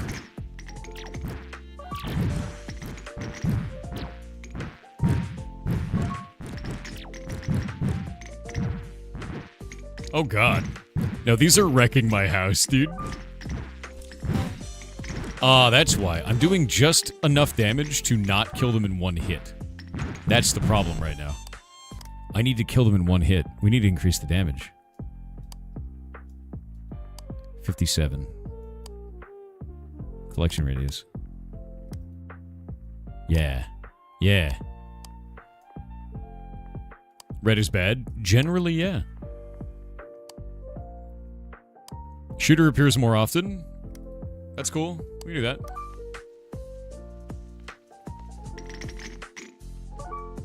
There we go. I want these to be as densely populated as possible. There we go.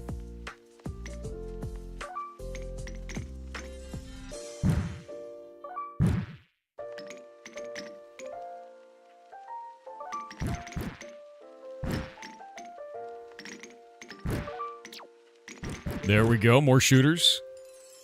The shooters don't feel super strong right now, but I feel like if I invest in them, they're going to be really strong.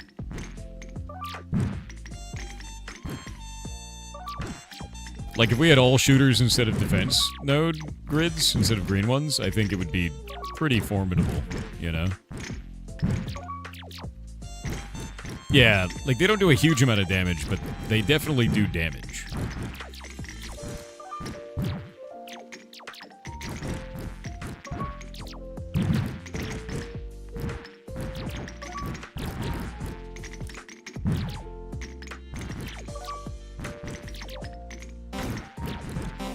Please, sir. Please.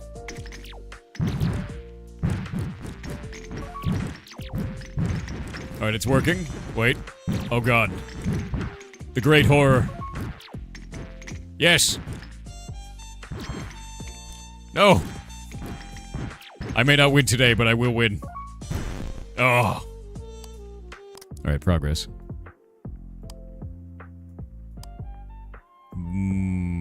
We need an X, whatever that is.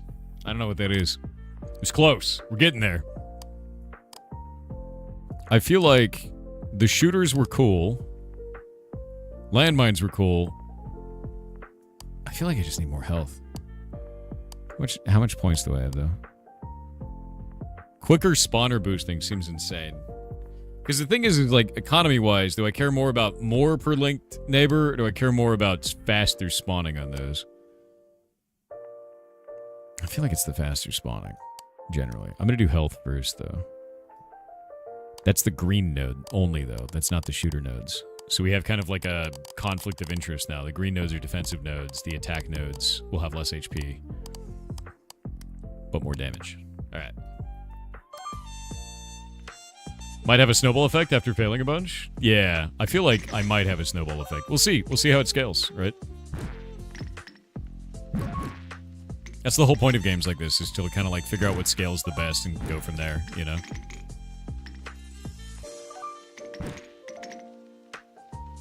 And that's sort of the idea ever now, is just figure out what functions and then scale. Jesus, that's a lot of garbage out there.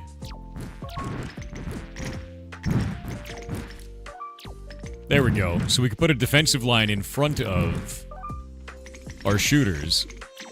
So the shooters can be in the core there. I wonder if this is going to turn into like They Are Billions by the end. So like a million different... Like a whole just ton of nodes, and we have to zoom out super far. It's starting to feel that way.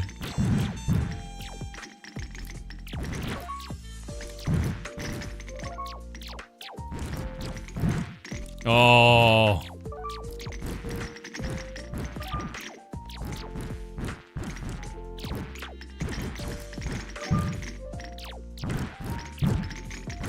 Defend the shooters. Defend them. Our back line. It's like tanks and mages right now.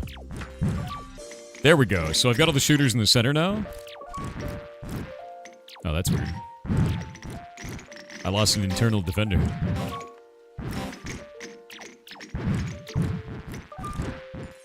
Oh god. Oh god. No. No! I got a lot of points though. 201 that time? That's a lot.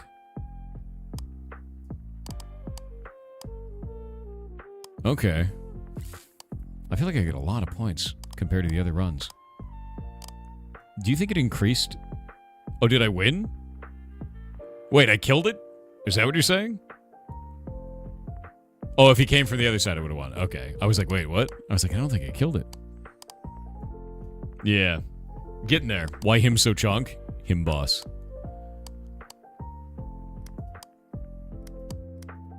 We'll do that, and then this. We go again.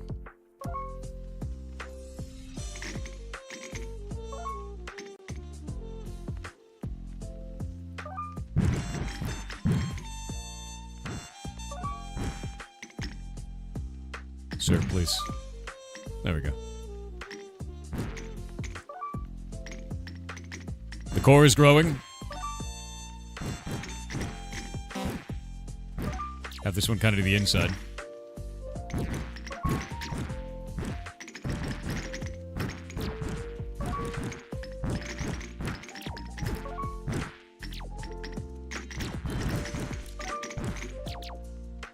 More bullets. Yes. Defensive line is working. Our tanks are holding. The horror may be real, though. I'm gonna defend these. There we go. Yeah, I'm trying to get the triangles like defended. They're so powerful, but they can't take a shot to the face.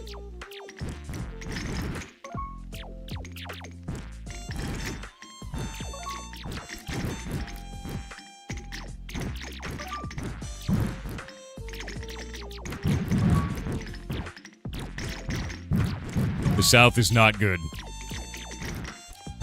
I need way more defense. Okay, there we go.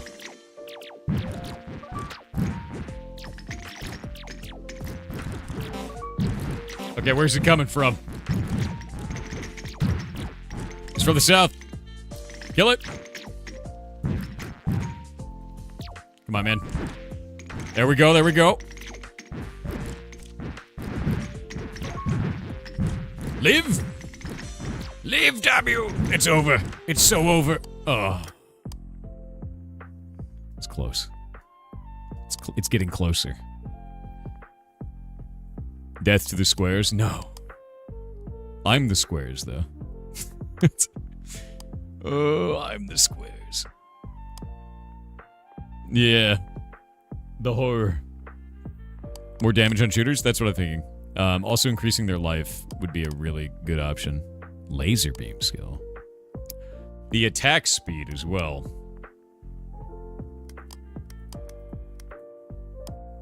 Yeah, there we go. Okay. Just buff the hell out of the shooters this time.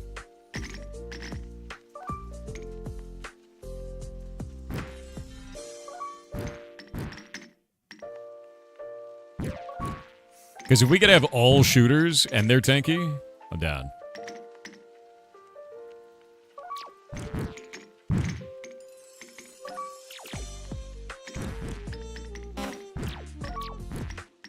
Wait, what? There we go.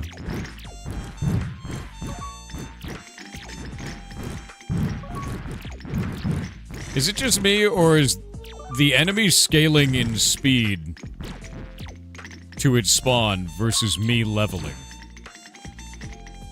Because I feel like I'm getting a lot more points now fighting than I was before, which makes me feel like there's a lot more dudes than there were before.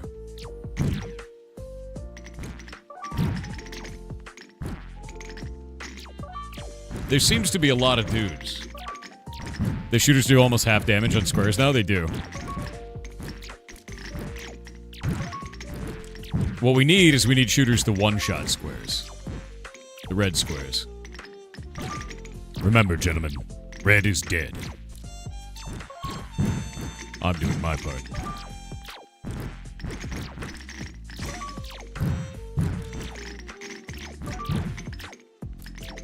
What do you mean? The red squares? Oh, wait, no, your name is Red VT? You're definitely not like a spy, right? Right? You wouldn't be like a spy with that name at all, right? That wouldn't be you, would it?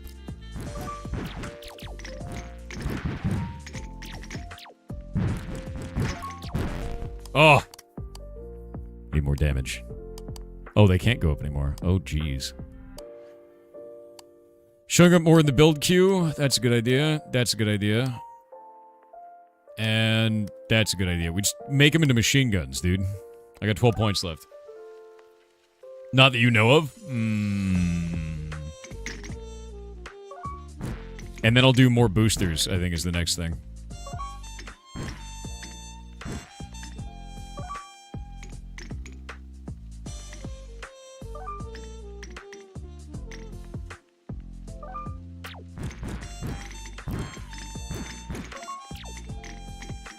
Yeah, how often can we get these to shoot?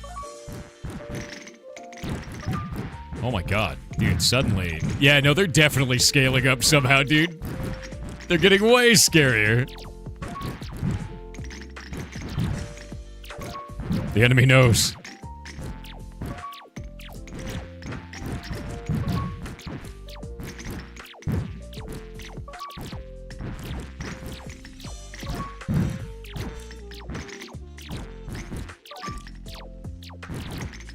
Oh, hell yeah, it's working. The bullets are starting to scale.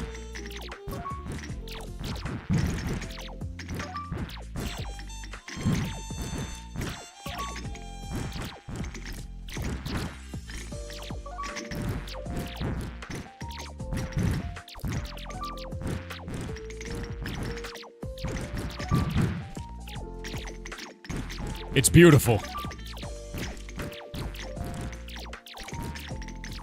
This is the way.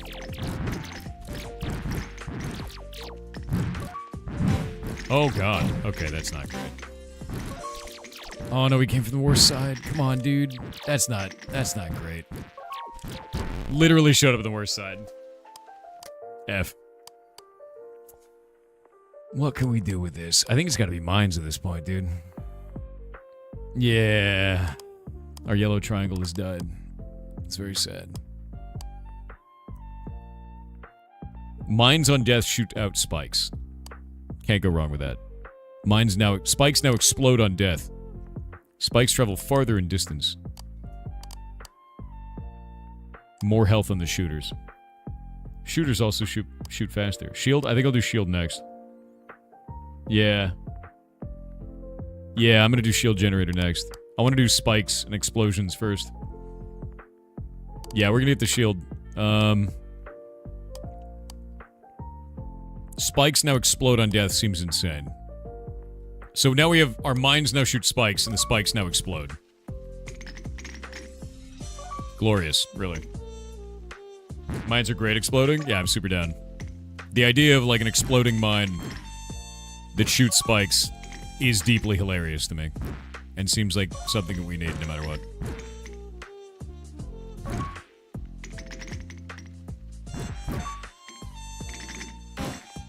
Hexagons, bestagons, dude.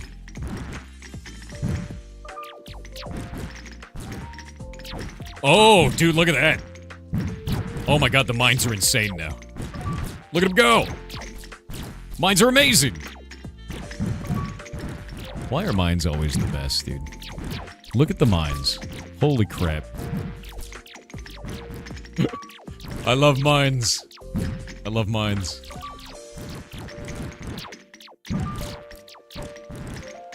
Yeah, it's working now. It's always like, get more powers, more weird powers, right?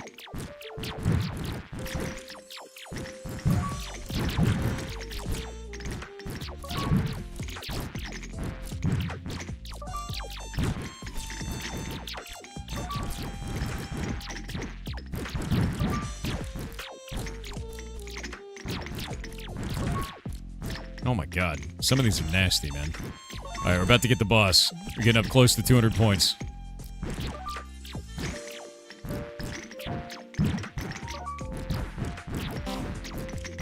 Oh, nice.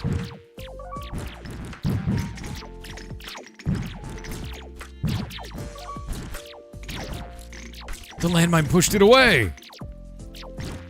Oh, there's so many ads.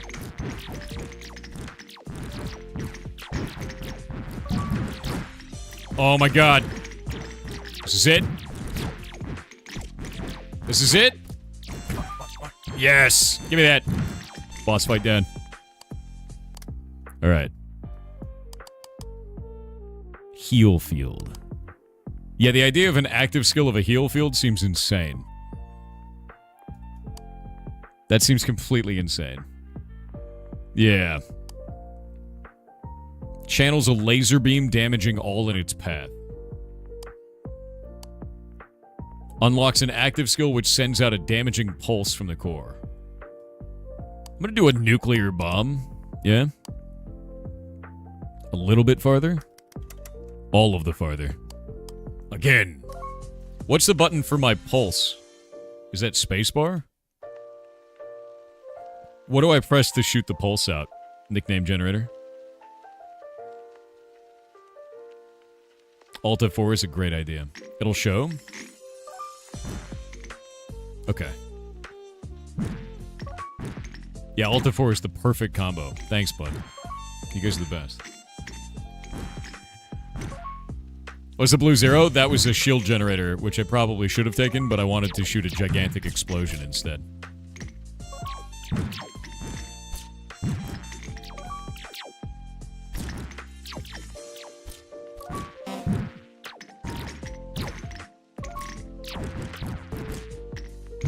Defend the bullets. Okay. Press middle mouse button to use the skill. Bwong. Okay, that's awesome. That goes very far. It's a good bwong. Oh, and it goes up from the... Oh, so the more of the boosters that I get, the more that I can do the bwong, dude. Wait, are those shooter enemies? God damn it. How dare you? Bwong. Yellow cubes. Oh, hey, they have X's. So those guys have the next resource up.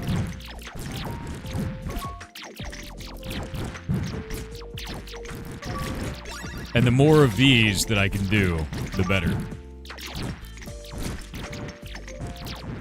Sick. Give me those.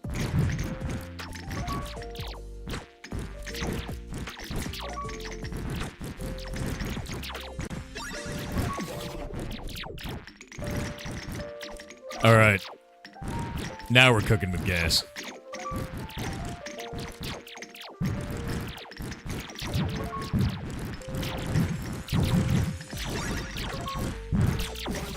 Gonna die soon. But I'll die gloriously.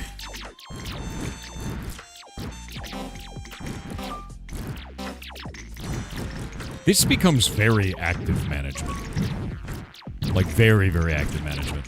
Really, really rapidly. In a way that I wasn't really expecting. Goodbye, cruel world. Goodbye. It was a glorious moment. Alright, there we go. Yeah, it becomes, like, incredibly active management.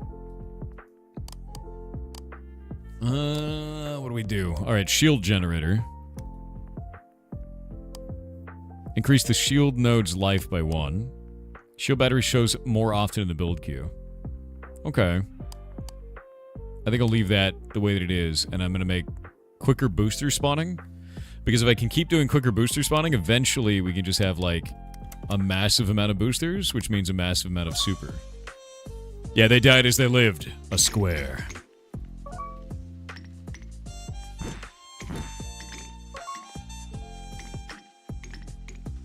I think next I'll make it so that the more links we have, the more that they produce. Because then it'll be faster and more.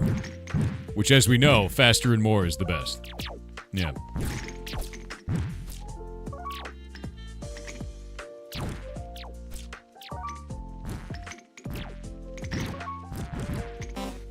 There's the shield node. How does this work? It blocks bullets!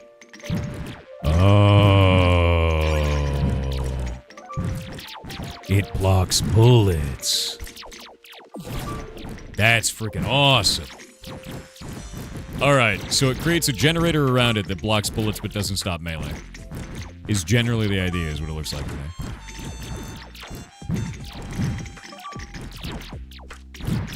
That's quite neat. I'm trying to think of how we're gonna mix that into the system.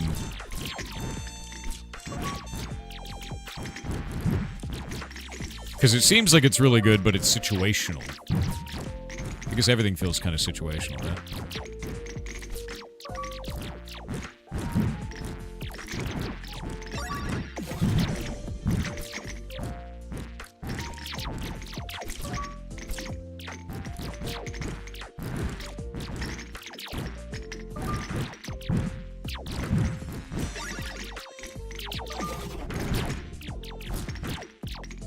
They look like they last a really long amount of time because of this, though.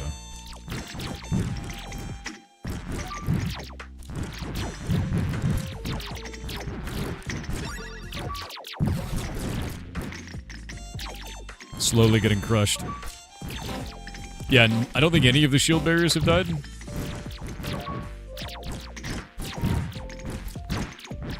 And they've definitely done their work, so like...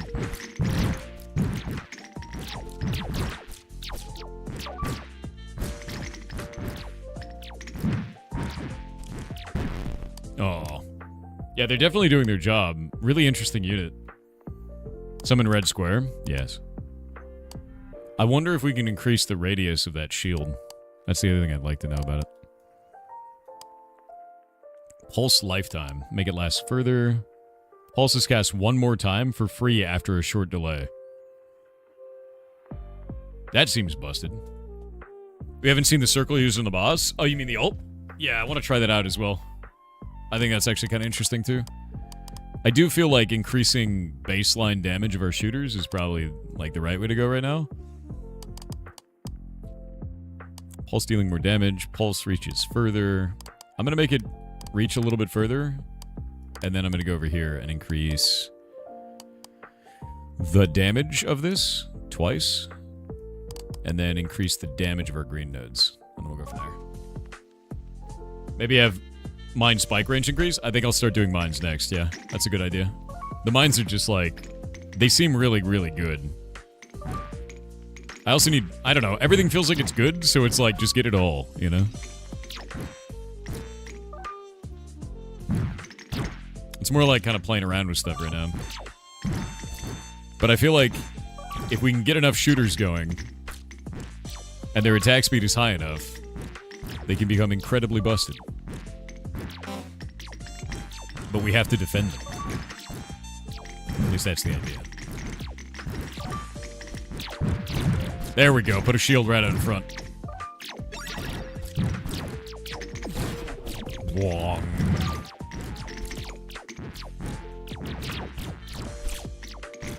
The double shield. Shield over there. Barriers around it.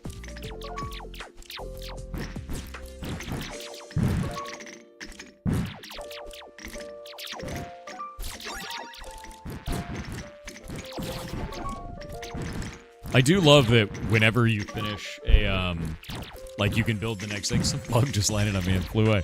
Whenever you like, finish a build queue where you can make the next one, it makes a nice little noise. Like, kind of a plink noise. The one thing about this is there's a lot of, like, really good audio feedback in this game. Like, really good audio feedback, I find. So it's like, collect stuff, and then when you hear that, then it's time.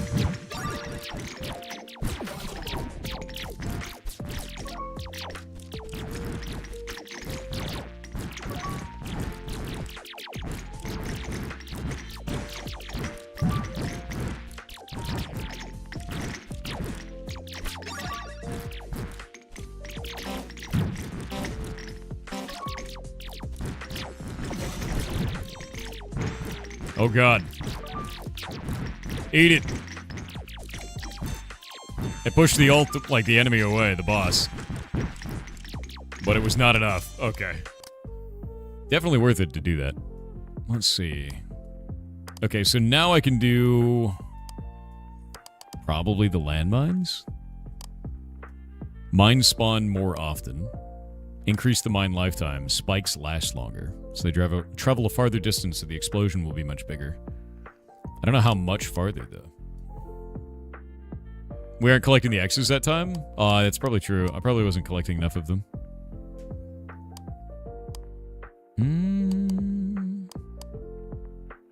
Booster spawning.